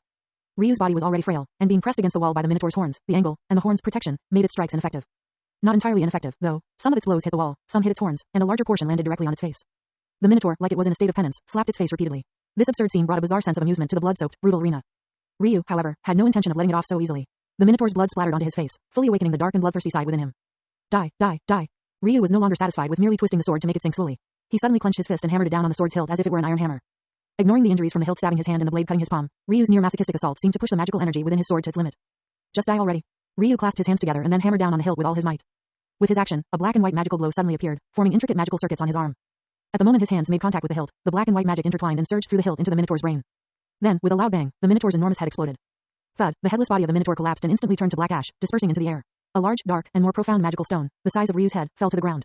Ryu landed lightly on the ground, raising his scarred and still bleeding right fist high. At that moment, a ray of sunlight broke through the clouds, shining directly on him, and draping him in a golden cloak of victory. A hero. At that moment, whether they were ordinary spectators, adventurers, or even the deities on the viewing platform, they all saw the seemingly frail figure in the arena merge with the image of the hero from epic legends in their minds. On the viewing platform, the black-haired goddess in a kimono could no longer maintain her calm and dignified Yamato Nadeshiko demeanor. Her red lips parted, and a broken paper fan lay at her feet. 1 billion, no, 2 billion Valis. I'll pay 2 billion Valis if you sell this child to me. Amaterasu suddenly grabbed Ishtar's arm beside her, her eyes almost blazing with intensity. Without the blessing, Ryu was capable of independently slaying the mutated Minotaur, whose strength was almost equivalent to a level 3. Anyone with a discerning eye could see the immense and terrifying talent and potential within Ryu. It was a talent that could reach or even surpass the so-called ultimate weapon of Orario, the only level 7. With this child, the Eastern faction could rise to prominence, Amaterasu calculated in her mind. Unfortunately, someone didn't want her to get her way so easily. Only 2 billion? Haha, I'll offer 5 billion Valis, plus 2 level 3 children to transfer to your name. How about it, Ishtar? Ignore this pauper and sell the child to me. Although Aphrodite was speaking to Ishtar, her eyes were fixed on Ryu's figure, as if she wanted to devour him whole. Aphrodite, you, Amaterasu fumed. Sorry, dear, who says money can't buy anything? Aphrodite chuckled coquettishly. Amaterasu was left speechless. Unlike Aphrodite, who had many lovers and supporters, she, though fond of mingling with various men, maintained a certain reserve and wasn't as open as Aphrodite. Naturally, her funds couldn't compare to Aphrodite's. You two must be crazy for men. I won't let go of such an excellent child so easily. Ishtar said decisively. Hearing her words, Aphrodite and Amaterasu's eyes lit up. Such an obvious hint was impossible to miss. What they didn't know was that Ishtar was thinking with some regret that such an excellent child was unfortunately a boy. But that's fine, I'll just sell him for a good price. I'll use this money to close the gap between us. Just wait, Freya, I will pull you down from the throne of Orario's double kings. I'll prove that I'm the most charming goddess. I want this child, the Dragonhorn goddess, who had been almost invisible, said calmly. The three goddesses' expressions changed simultaneously. The once confident Ishtar immediately responded submissively, as you command, mother goddess. The Dragonhorn goddess nodded slightly. I will compensate you, Ishtar-chan. Moreover, I will come to pick him up tomorrow. The Dragonhorn goddess said to Ishtar, with a meaningful look. Ista's face lit up with joy at the implication. It seemed she wouldn't be resting tonight. The Dragonhorn goddess smiled faintly, and with a wave of her black robe, she disappeared into thin air, without any trace of divine power fluctuation. Looking at the now empty central seat, Ishtar's face showed a hint of reverence. Hey, Ishtar, we're such good friends, surely you won't want to hog him all to yourself, right? Aphrodite's voice was sweet as honey. With the Dragonhorn goddess gone, the atmosphere among the three goddesses became lively again. Get lost, such a fine specimen, of course, I want to enjoy him alone. Ishtar said, feigning disdain. What's the fun in playing alone? Aphrodite immediately clung to Ishtar's arm, pestering her persistently. Why don't the three of us do it together? Aphrodite continued to pester, her eyes darting around until she saw Amaterasu's regretful expression, and her eyes lit up. Aphrodite, you lewd fox, if you're in heat, don't drag me into it. Amaterasu's cheeks turned crimson with embarrassment. Tilda, it's rare for us to meet. Such an opportunity is hard to come by. Tilda, besides, don't you want to personally experience this child's strength? In bed, Aphrodite, having seen through the desire in Amaterasu's eyes, tempted her. Amaterasu turned her head away, feeling guilty. For a moment, the viewing platform was filled with lascivious and seductive remarks. If ordinary people heard this, they would be utterly shocked that this group of extremely beautiful goddesses behaved so wantonly and unrestrainedly. Meanwhile, back in his cell, Ryu had no idea he was being traded like merchandise. Lying on his bed, he took out a folded piece of paper from his chest. This was given to him by the generous bald man before his death. After he defeated the Minotaur, he inadvertently discovered that the man was still holding on to his last breath. The man used all his remaining strength to shakily pull out this neatly folded paper from his chest and handed it to Ryu. He seemed to want to say something but could only spit out blood mixed with bits of his internal organs. Ryu took the paper, and the man held onto his hand tightly until he solemnly promised, "Leave it to me." Only then did the man release his grip and pass away. Ryu slowly opened the blood-stained paper, revealing a drawing of a cute little girl and an address. Letting out a long sigh, Ryu folded the paper and placed it into the storage space that came with his system, ensuring its safety. Then, Ryu opened his system panel. Name, Nguyen Ryu. Race, human. Class, none. Level, unranked. Basic attributes. Strength, 15.1, E. Agility, 15.6, E. Endurance, 17.1, E. Magic, 10.2, F. For ordinary people, the average attribute excluding magic is 10. Below 10 is F, above 15 and below 20 is E, and so on. Luck. Class skills, none. Possessed skills. Basic cold weapon mastery, 8%. Mana burst E level, 11%. Noble phantasm. Crying warmonger B, degraded. This near-death experience significantly increased Ryu's basic attributes and skill proficiencies. Additionally, the level of his noble phantasm, Crying warmonger, also increased by 1 level. Although it was still in a degraded state, its level had risen to B. Player's Journey in Anime World.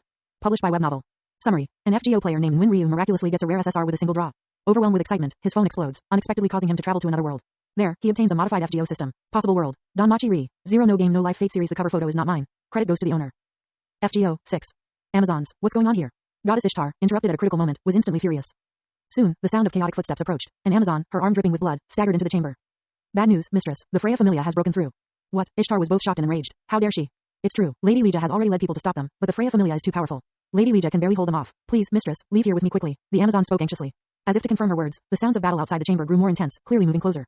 Damn it, that bitch Freya. Ishtar pounded her fist on the bed. But there was nothing she could do. Since this was an underground coliseum, it naturally belonged to the darker, unsanctioned activities. Since Uranus led the guild to take over Orario, the city's public order had greatly improved, causing the dark forces to shrink significantly. Slave trading and other such activities could no longer be conducted openly, and the bloody and cruel practice of pitting ordinary people against monsters in combat was strictly prohibited. Celebrations gradually shifted to featuring powerful adventurers fighting monsters. Ishtar's actions this time were essentially a test, a boundary-pushing move. Unfortunately, Freya, one of Orario's twin kings, acted swiftly and decisively like a thunderbolt. With the guild backing her, she had every reason and justification to make her actions convincing. If things escalated, it would be detrimental to Ishtar herself, so she was destined to suffer in silence. Ishtar, since you seem to have something urgent, we'll be on our way. Aphrodite said cautiously, pulling Amaterasu's hand. Their familias were even weaker than Ishtar's and naturally dared not get involved. So, under Ishtar's near-murderous gaze, the two goddesses hastily fled. Two unreliable bitches. They want to share the benefits but run faster than rabbits when trouble arises. Ishtar gritted her teeth as the two goddesses disappeared. Mistress, please make a quick decision. The Amazon urged again. We're leaving, Ishtar decisively commanded. To have developed her familia to this extent, even controlling the dark side of the pleasure quarter, Goddess Ishtar naturally had the qualities of a hero. She immediately decided to abandon the underground coliseum, which had cost her countless funds and effort. As for the man, Ryu, who had recently stirred her heart, she abandoned him without hesitation. However, this moment presented Ryu with a rare opportunity. I was thinking about how to escape from here, but I didn't expect the opportunity to come so soon. Goddess Freya, I owe you one. Looking at Ishtar's departing figure without a backward glance, Ryu couldn't help but feel a surge of joy. At the same time, a sense of gratitude toward the goddess Freya, whom he had never met, rose in his heart. Ryu quickly took out a purple quality magic ring from his storage space and put it on his finger. This magic ring was called Shadow of Stealth. It could reduce the wearer's presence, allow 3 uses of a stealth skill per day, and increase agility by 1 point. With the ring on, Ryu immediately felt his body lighten, and an invisible veil seemed to envelop him. He pulled up the system's equipment exchange panel and quickly browsed through it. When his eyes fell on a certain item, they lit up, and he immediately redeemed it. It was a thin mask, almost like a facial mask. Its quality was purple, and it had cost him a full 20,000 energy points. Moreover, this mask didn't enhance any attributes. However, Ryu felt that this was exactly what he needed at the moment. This magic mask, called Deceiver's Mask, was modeled after the noble phantasm of the Round Table Knight Lancelot, and could change the wearer's appearance at will. Only those with significantly higher magic power than him could see through his disguise. Based on the original work, Ryu estimated that he was currently at the level of LV2 Adventurer. To see through his disguise, one would need to be at least LV5. Reaching LV5, and being a magic user at that, was rare in all of Orario. After all, the mage profession required both money and talent. Not everyone could become one. Next, Ryu redeemed a pair of blue gauntlets. Yes, gauntlets. Ever since he had smashed a minotaur's head with a single punch, he realized he had awakened a peculiar taste, fist-to-flesh combat, smashing heads. These gauntlets cost him another 10,000 energy points, leaving him with just a handful of points. Ryu put the mask on his face, and it instantly transformed into a puddle of soft mud, morphing according to his will. A minute later, he looked at the mirror and nodded in satisfaction. The face in the mirror was extremely ordinary, to the extent that you'd lose track of it in a crowd in no time. For him, who wanted to hide his identity, this was perfect. Soon, Ryu was stealthily moving through the Colosseum like a ghost, deliberately avoiding the direction from which the loud sounds of battle were coming, the obvious focus of the Freya Familia's attack. As he passed the entrance to the prison, he couldn't help but show a thoughtful expression, then change direction towards the prison. His purpose in going to the prison was to release the slaves in the cells. Ryu did this not out of a sense of altruism but simply to create chaos. Whether the slaves could escape or not was no longer his concern. Although he inherited the noble phantasm, Crying Warmonger, he was not Spartacus and couldn't lead a group of slaves to overthrow the Roman Empire's army. Ryu entered the prison. Under the gazes of slaves who were either pleading, curious, or numb, he smashed open the prison door with a single punch. You are free now, go, Ryu said, then started to smash open another cell door. As the first slave cautiously stepped out, the ones sitting in their cells gradually began to move. By the time he opened the last cell door, the slaves surged towards the entrance of the prison, like a tide. Their eyes no longer held only despair and numbness but were now filled with longing and hope for freedom. Every slave who passed by Ryu looked at him with gratitude. Though he wasn't aiming to be a hero, standing up for the weak against the strong felt surprisingly good. Rebel, a thought suddenly arose in Ryu's mind. As this thought surfaced, Ryu suddenly felt a stirring from within his body, from something called Crying Warmonger. Using this noble phantasm now felt smoother and more natural. At the same time, the system sent a message. However, there was no time to delve into it because a figure suddenly appeared at the prison entrance. Otter, who had originally been calm and indifferent, suddenly changed his expression. Despite being the strongest on the surface in Orario, he hadn't even noticed how the other person had appeared. The gap in their strengths was as vast as the difference between heaven and earth. Before he could react, he felt a tremendous force hit his abdomen, and he was sent flying uncontrollably, crashing through 5 or 6 buildings before landing in a pile of rubble. Who are you? Freya, who had been infatuated, suddenly turned pale with fright. In the moonlight, a purple-black figure stood gracefully. It was the long-absent Scathach. The cold and proud queen of the Shadowland slightly raised her right foot, clearly indicating that the so-called strongest warrior of Orario had been kicked away by her without any resistance. Faced with Freya's question, Scathach only gave her a cold glance before looking cautiously in another direction. Yet, even that single glance made Freya feel an overwhelming sense of menace as if a god-slaying spear was pressed against her neck. From Scathach, Freya sensed the aura of a mortal enemy of the gods, someone who had slain countless deities, drenched in divine blood, and cursed by many gods, a true god-slayer. You. Freya trembled uncontrollably. In her millions of years of existence, this was the first time she felt death so close. Heaven help her, she was merely the goddess of love and beauty. Though she led the Valkyries to guide the Einherjar, that only symbolized her excellent leadership. There were no myths extolling her warrior prowess. Now, facing Scathach, a superkiller with countless god-slaying deeds, not collapsing to the ground was already her limit. Crash. Otter suddenly pushed away the rubble on top of him, limping and covered in wounds. He stood protectively in front of Freya. Seeing Otter's loyalty, a trace of admiration flashed in Scathach's eyes, but it was fleeting. Neither Freya, the vase-like goddess, nor Otter, the so-called strongest who was inferior to her worst disciple, mattered to Scathach. Her blood-red eyes remained vigilant, fixed on an empty rooftop. Tilda, it seems quite a few people have taken an interest in that child, a mysterious voice suddenly said. Suddenly, a mass of black mud appeared at that location, and from it emerged a goddess with enormous dragon horns, silently materializing. The moment the dragonhorn goddess appeared, two blood-red magic spears appeared silently in Scathach's hands, their tips pointed directly at the dragonhorn goddess. Indeed, given the child's talent alone, it's comparable to that of ancient heroes, truly a hero's egg, the dragonhorn goddess said, seemingly unfazed by Scathach's undisguised hostility. He is a warrior chosen by me, Scathach. If you don't want to die by my magic spear, don't meddle, mother of saltwater, Scathach said coldly. This mysterious dragonhorn goddess was none other than Tiamat, one of the creation deities from Mesopotamian mythology, symbolizing saltwater. No wonder even the haughty goddess Ishtar behaved so respectfully in her presence.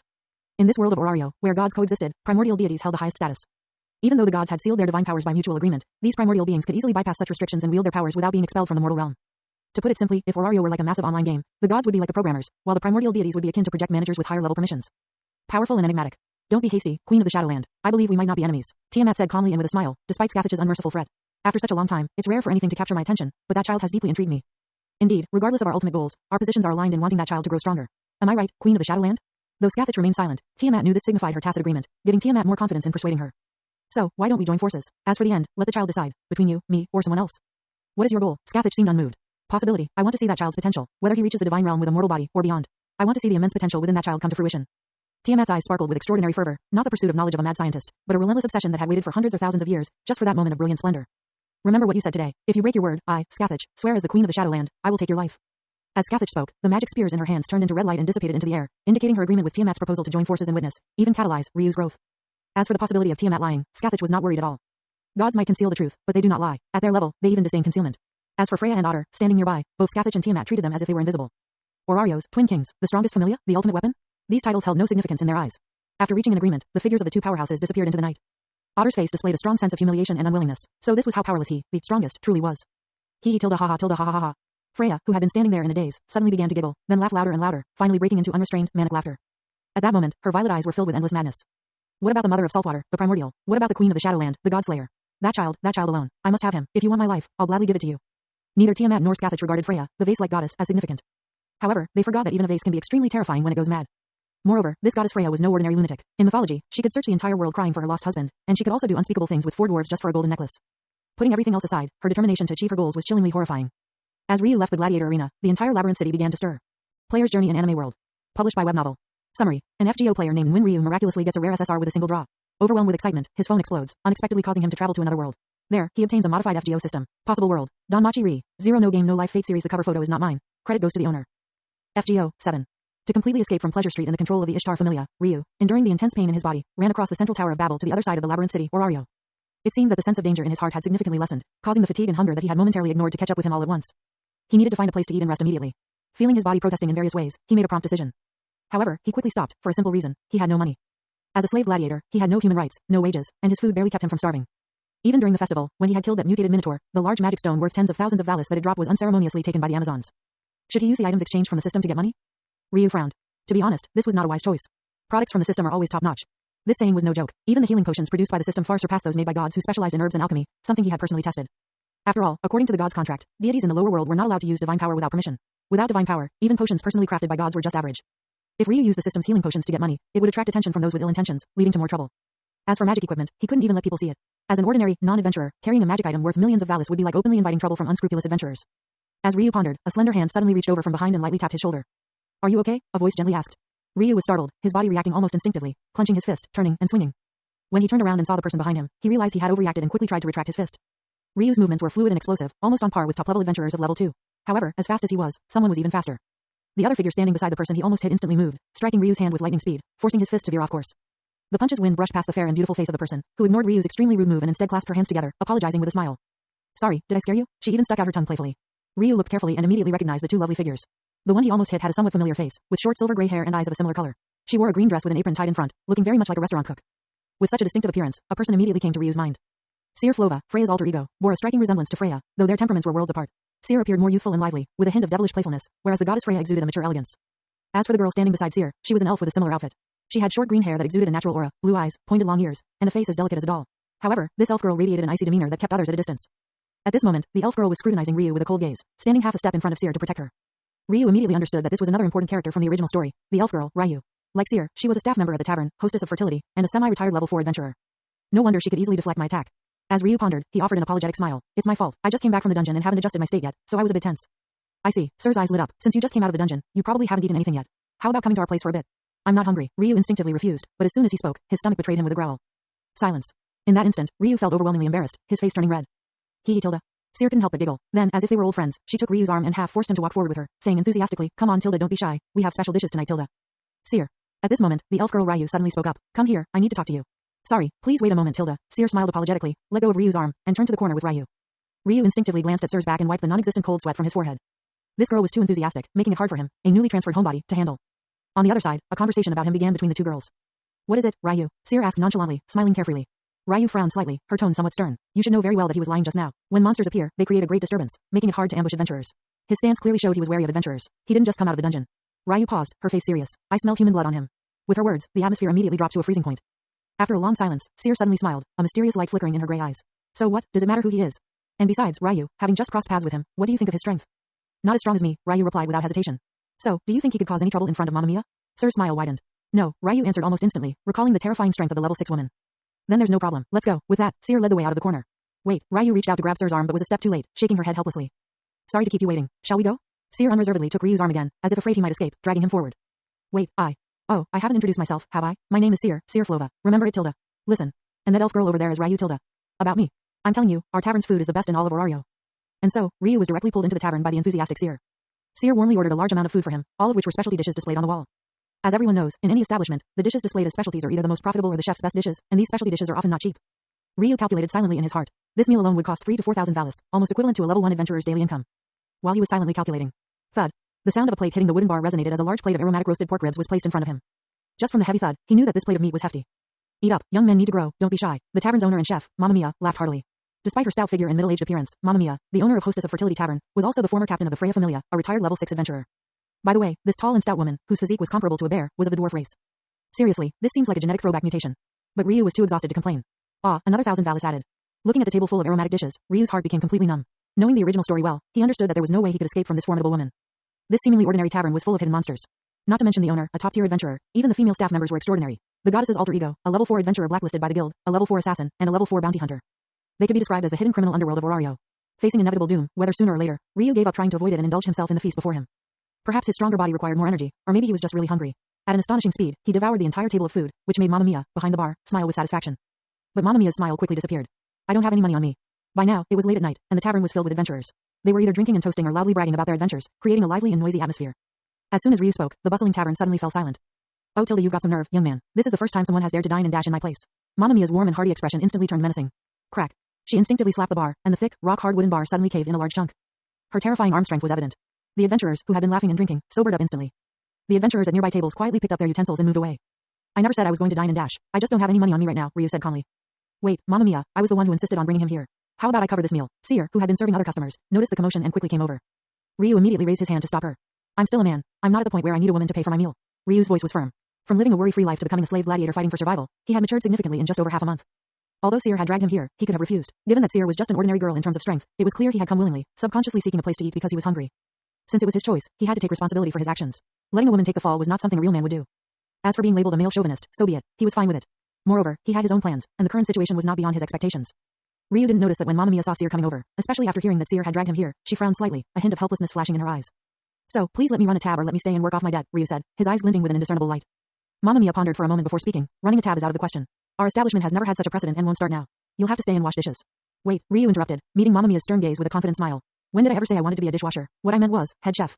Oh Tilda, Mamma Mia couldn't help but scrutinize him from head to toe, her eyes filled with doubt. Not to boast, but part of the reason the hostess of fertility was so successful was due to the charming, youthful, and uniquely beautiful young female staff. The other half of the credit belonged to her, the head chef. Looking at Ryu's thin frame and hands devoid of calluses, he seemed like a runaway noble's son. Mamma Mia could believe he knew how to appreciate fine food, but as for making it, she had her doubts. Ryu's gaze swept over the table's leftovers and stopped at the thoroughly gnawed pork ribs.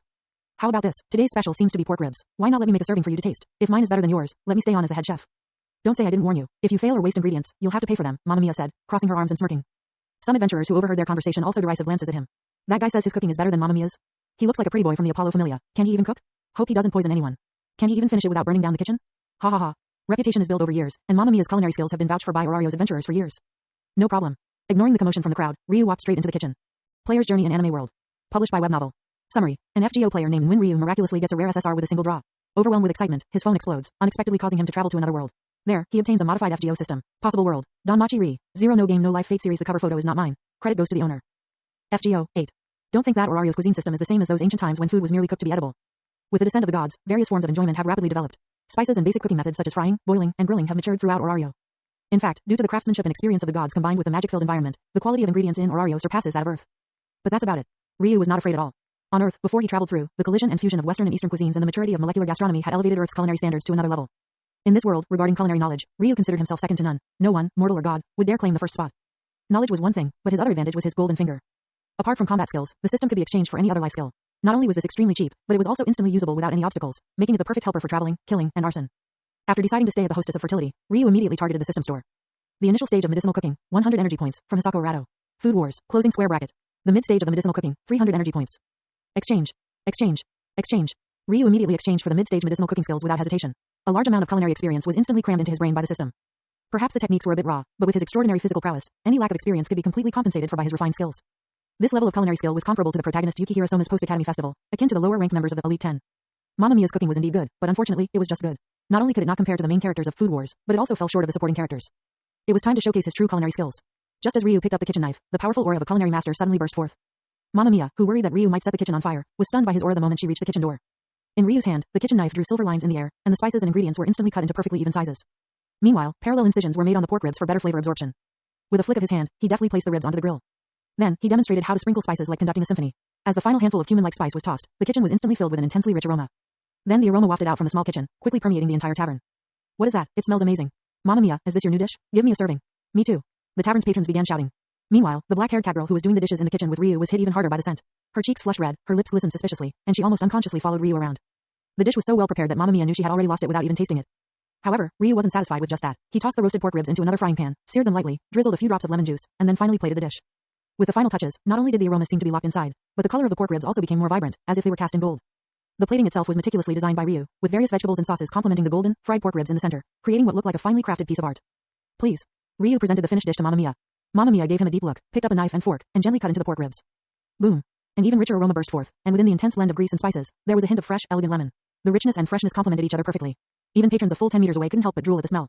Mamma Mia slowly put a piece of the golden pork ribs into her mouth, immediately experiencing a contrast of crispy and tender textures. Then, the various flavors exploded, increasing tenfold, yet they didn't feel chaotic. Instead, it was as if a master conductor had orchestrated a magnificent symphony with dozens of spices. Mamma Mia felt as if she had become an adventurer battling the floor boss alone, overcoming countless hardships to finally defeat the boss, causing her level to soar to LV-10, with her strength skyrocketing. She shook her head to force herself out of the illusion, finding herself staring at an empty plate with only bones left. What terrifying cooking. What a terrifying man. For someone like her, a top-tier adventurer who had gone through countless bloody battles and whose will was as strong as iron, to be so tempted and bewitched by Ryu's cooking was unimaginable. This man's cooking is terrifyingly powerful. He must stay. You are now the head chef of this tavern, Mamma Mia decided on the spot. Ryu's face showed no surprise at all. The cooking skills of Hisako Arado should indeed be like this. At this moment, Mamma Mia noticed that almost all the staff were staring at her with resentful expressions. Mamma Mia, that's so unfair, enjoying something so delicious all by yourself. The black-haired cat girl was the most seduced by the smells. Her usual reverence for Mamma Mia was completely forgotten, and she looked on the verge of a yandere transformation. The other young female staff members subconsciously nodded in agreement. Mamma Mia's face darkened instantly. The things this young man makes are so tempting. How is that my fault? At this moment, Ryu came out holding 2 large plates, each neatly arranged with several aromatic pork ribs. Actually, I grilled more. Before he could finish his sentence, the young female staff members pounced on him, enveloping him in a sea of soft fragrances and warmth. Ah, Chloe, that piece is mine, nya. Baka Anya, first come, first served. Ryu witnessed for the first time how women could be more frantic than men. After finally extricating himself, he immediately noticed Seer wiping the tables with a sullen expression. Although his emotional intelligence wasn't particularly high, he was at least at a normal level. He quickly realized what was going on and ran back into the kitchen. When he came out again, he was holding 2 small plates with pork ribs. Here, I saved this portion just for you, Ryu said, placing 1 plate in front of Seer. HMPH tilde, at least you have a conscience. I might just forgive you a little tilde. Seer grabbed the plate and was about to happily dig in when she suddenly realized she had been acting like she was pouting at a boyfriend. Her face immediately turned red. However, as she ate the ribs, a sweet smile quietly appeared on her lips. Ryu then brought the other plate to the elf girl. Miss Ryu, this is for you. Ryu was one of the only 2 staff members who had not joined the scramble. She had remained indifferent, going about her tasks. Sorry, I'm a vegetarian. Ryu politely declined his offer, maintaining her distance. Seeing the cold-faced elf girl, Ryu helplessly shook his head. If Ryu doesn't want it, I'll take it. The black-haired cat girl immediately ran over and snatched the ribs from Ryu's hand. Ah, Chloe, that's so sneaky. You've already eaten the most, nya, the brown-haired cat girl immediately shouted. Baka Anya, there's never enough of such good stuff. The black-haired cat girl laughed gleefully. Ryu smiled as he watched the young female staff members playfully bicker. As for the patrons who were eagerly watching. Sorry, but I didn't stay here to become a chef. Want to eat? That depends on my mood, Tilda. His impressive culinary skills won over Mamma Mia so completely that she even broke her long-standing rule of not hiring male staff. However, Mamma Mia's decision caused a bit of a stir. Mamma Mia, didn't you say you'd never hire male staff? Some of the more inebriated adventurers couldn't help but tease. Some even looked at Ryu with faces full of envy, jealousy, and hatred. For men, this tavern was like paradise. Energetic cat girl maidens, cute human girls, and aloof yet exquisite elf girls created a garden of blooming beauties. Moreover, unlike the women from the pleasure district who had been worn down by endless use, the girls here exuded an aura of pure innocence, obviously untouched and in full bloom. The allure of these lustful men was at its peak. Previously, due to Mamma Mia's formidable strength and the tavern's strong backing, they didn't even dare to flirt with the female staff. But now that Mamma Mia had broken her own rule, some of them couldn't hold back their discontent. If your cooking skills reach his level, I'd hire you too. Besides, I hired him as the head chef, not a regular staff member. Or do any of you have any objections? Mamma Mia glared, her intense aura as a top-tier adventurer sweeping across the room, silencing everyone. Nope, no objections. The adventurer who had spoken raised his hands in surrender. However, just because they didn't dare confront Mamma Mia didn't mean they wouldn't turn their hostility towards the seemingly frail Ryu. TCH, he's just a pretty boy who can cook well, sneered an adventurer with an Eastern appearance, the target of his disdain obvious. That's right, in Orario, strength is everything, echoed a bear man adventurer, glaring at Ryu. Ryu raised an eyebrow. He wasn't the type to endure insults without retaliation. Since they were provoking him, he'd take the opportunity to settle things once and for all. Just as Mamma Mia's anger surged, ready to toss out these drunken fools who couldn't control their mouths, Ryu spoke up. Mamma Mia, it seems I need to add another condition. Ryu pointed at the ringleading adventurers. My food will not be sold to these people. What did you say? Are you looking down on us? We're noble adventurers, and you're just a mere cook. The adventurers at that table were instantly furious. The other adventurers in the tavern watched with anticipation, relishing the upcoming drama. After all, seeing a so-called winner in life get taken down a peg was always entertaining. I'll teach you what it means to respect the strong. The bear man adventurer, the most hot-headed, staggered forward and threw a punch at Ryu. The reckless bear man adventurer didn't realize that several powerful presences, including Mamma Mia's, had locked onto him, their gazes filled with concealed killing intent, targeting his vital points. However, when they saw Ryu's movements, those powerful auras vanished as if they were mere illusions. His expression remained unchanged as he threw his punch, a faint magical glow flickering on his arm. Bang! A loud noise echoed through the air, revealing a somewhat comical scene, one fist as large as a cooking pot, and the other only about a fourth or fifth of its size. The two disproportionately sized fists collided in midair. The result was astonishing. With the sound of bones breaking, the tall bear man adventurer immediately clutched his deformed hand and screamed in pain. To make an example, Ryu didn't intend to let this provocateur off easily. He stepped forward, grabbed the bear man adventurer's collar with one hand, and lifted him. This created an even more ridiculous scene. A slim young man, about 1.8 meters tall, lifting a bear man over 2.5 meters tall and at least 2 or 3 times his size with one hand. It was like a short person lifting a giant with one hand, an utterly absurd image. But the surrounding adventurers didn't laugh. They knew that even an ordinary bear man without any blessings had strength comparable to a top-level LV1 adventurer. This particular bear man adventurer was somewhat famous, having recently overpowered a LV2 adventurer in strength while still being a LV1. Now, he was completely overpowered by Ryu, raising questions about his strength and level. You're right, in Orario, strength is everything. With strength, you can do whatever you want, Ryu said calmly, echoing the adventurer's earlier words. Also, shouldn't I add, that beauties are only for the strong? The bear man in his grasp was drenched in sweat and terrified, unable to respond. Ryu shrugged and then threw the massive bear man toward his companions. With his strength and the bear man's weight, the 3 adventurers trying to catch him were immediately knocked down. Just you wait, the leading adventurer, intimidated by Ryu's strength and Mamma Mia's menacing presence, threw down a bag of Valis and scurried out of the tavern with his companions. Ryu watched their retreating figures, then scanned the faces of the other customers, especially those who had been jeering earlier. Those who met his gaze either lowered their heads, looked away, or pretended to talk to their companions, avoiding eye contact. Satisfied that his point had been made, Ryu nodded. The demonstration served its purpose, and he no longer had to worry about being disturbed by these low-level pests. Mature and level-headed, Ryu didn't act out of mere spite. To achieve the best effect, he had gauged the threat level of his opponents beforehand, finding that the strongest among them was still slightly weaker than someone he had previously defeated, Anastasia. A group of adventurers with a max level of LV2 was perfect for making an example. As for stronger adventurers, Ryu wasn't worried at all. After all, high-level adventurers had fought their way through mountains of corpses and seas of blood, their minds tempered and resilient. They wouldn't be so easily distracted by beauty to cause trouble for him. Moreover, with Mamma Mia's formidable LV6 strength as a guarantee, and his rapidly terrifying growth rate thanks to the system, he had little to fear. What Ryu didn't notice was that his series of actions were like a lion asserting dominance over a pride of lionesses. Several female staff members looked at Ryu's back with shy expressions, their fair faces tinged with a suspicious blush. Especially Seer, whose eyes sparkled with a pearly luster, fixated on his back. Watching this scene, Mamma Mia sighed helplessly. For the first time, she wondered if she had made a mistake. Player's Journey in Anime World. Published by Web Novel. Summary. An FGO player named Nguyen Ryu miraculously gets a rare SSR with a single draw. Overwhelmed with excitement, his phone explodes, unexpectedly causing him to travel to another world. There, he obtains a modified FGO system. Possible world. Danmachi Ri. 0 No Game No Life Fate series. The cover photo is not mine. Credit goes to the owner. FGO 9. Having showcased his exceptional culinary skills, Ryu naturally gained the leverage to negotiate terms. He thus agreed with Mamma Mia that he would only take charge of cooking on weekend evenings, leaving the rest of the time for his activities. While Mamma Mia made considerable concessions regarding his schedule, she demonstrated her fierce bargaining skills when it came to his wages, offering him only 3 times what the other staff earned. It's important to note that due to a group of pleasure-loving deities descending to the lower world, the status of professions related to enjoyment, such as chefs, musicians, and bartenders, had significantly risen, and their wages had remained high.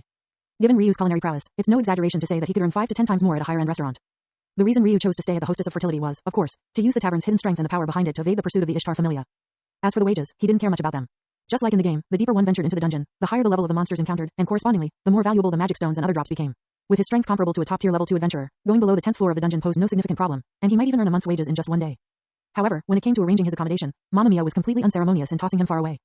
His dormitory was surprisingly a converted abandoned attic, located on the third floor of the entire dormitory building, while the female staff, including Mamma Mia, lived on the second floor, with Mamma Mia's room being the first one next to the stairs. This strict defensive stance was something. If he weren't outmatched, Ryu would have wanted to ask her, "I'm the head chef. Is it appropriate to treat me like a pervert and make me live in such a place?" "I'm sorry, but you'll have to put up with this place for a while. I'll persuade Mamma Mia in a bit," said Seer, leading Ryu to the room, clasping her hands together and looking at him apologetically. Due to long-term disuse, the room was filled with a pungent moldy smell and was covered in dust. "It's all right," Ryu waved it off. Having just slept on a pile of straw in a jail cell, this place was already paradise in comparison. However, Seer, unable to stand it, resolutely stayed to help him clean up the place to a livable state. After 2 hours of hard work, the attic finally looked new. "Thanks for your hard work, Seer," Ryu said, wiping sweat from his forehead and looking at the equally sweaty girl. No need to thank me." At that moment, Ryu noticed a smudge of dust on Seer's cheek and naturally helped her wipe it off. Seer's cheeks immediately turned red all the way to her ears. Please rest early," she stammered quickly before fleeing out the door. Ryu couldn't help but show a wry smile and muttered to himself, "Did she misunderstand something? A beautiful girl throwing herself into your arms. It seems you're quite enjoying yourself, master," a cool, teasing voice said. Ryu was startled and looked in the direction of the voice. There, lazily leaning against the window frame, was the long unseen queen of the land of shadows. Her crimson eyes sparkled in the twilight as she quietly watched him. The moonlight was like water, and the beauty was like a painting. For a moment, Ryu was speechless, as if any noise would ruin the beautiful scene. After a long while, Ryu exhaled deeply. "Why are you here?" His tone was complex, tinged with a bit of anger. "Didn't we have an agreement? Once you escape the gladiatorial arena by your strength, I would acknowledge you as my master," Scathach said with an indifferent expression. "So, you're saying I'm your master now?" Ryu laughed self-mockingly. "A master who can't give orders." Scathach's expression remained cold in the face of his veiled sarcasm. "All right, I give up. Now, can you tell me why you're here?" Facing those eyes that seemed to see through everything, Ryu declared defeat. "I've studied that blessing and made some improvements. Now, I need to inscribe it on you." Ryu couldn't help but gasp. The blessing in this world was a miraculous creation by a group of gods, capable of drawing out a person's potential. And now Scathach was telling him that not only had she cracked it, but she had also improved it. It was no surprise, given her mastery of the primordial runes from the age of gods, her wisdom surpassing humans, her ability to slay gods, and her position on the fringes of the world like an abyss. The queen of the land of shadows lived up to her reputation. Only someone as powerful and wise as her could slay countless gods and reach the realm of divinity. "What part did you improve?" Ryu asked curiously. "The blessing I improved eliminates the need to update your status. It will automatically record your adventures and continuously enhance your body," Scathach said, as if it were a trivial matter, her tone still cold.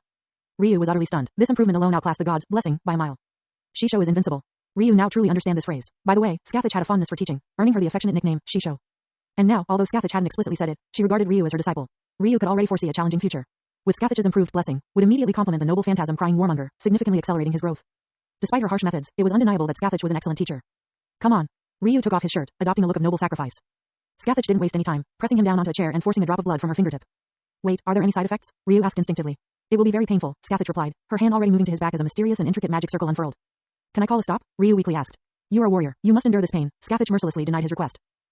Ryu started to speak, but an unbearable wave of pain surged from his back, flooding his entire body. Scathach seemed prepared. As soon as he tried to speak, her fingers traced a few lines in the air, causing several intricate runes to flash briefly before the entire room fell silent. Though he couldn't make a sound, it was evident from his clenched fists and the veins bulging on his exposed upper body, trembling as if in convulsions, that he was in intense pain. Scathach seemed to have done something more. Despite the continuous pain, Ryu felt as if his body wasn't his own, unable to move at all. After a long while, the magic circle transformed into a complex pattern centered on the image of two crossed spears, filled with a divine script that only gods could understand, a contract of blessing. By this time, Ryu was drenched in sweat, looking as though he had just been pulled out of water.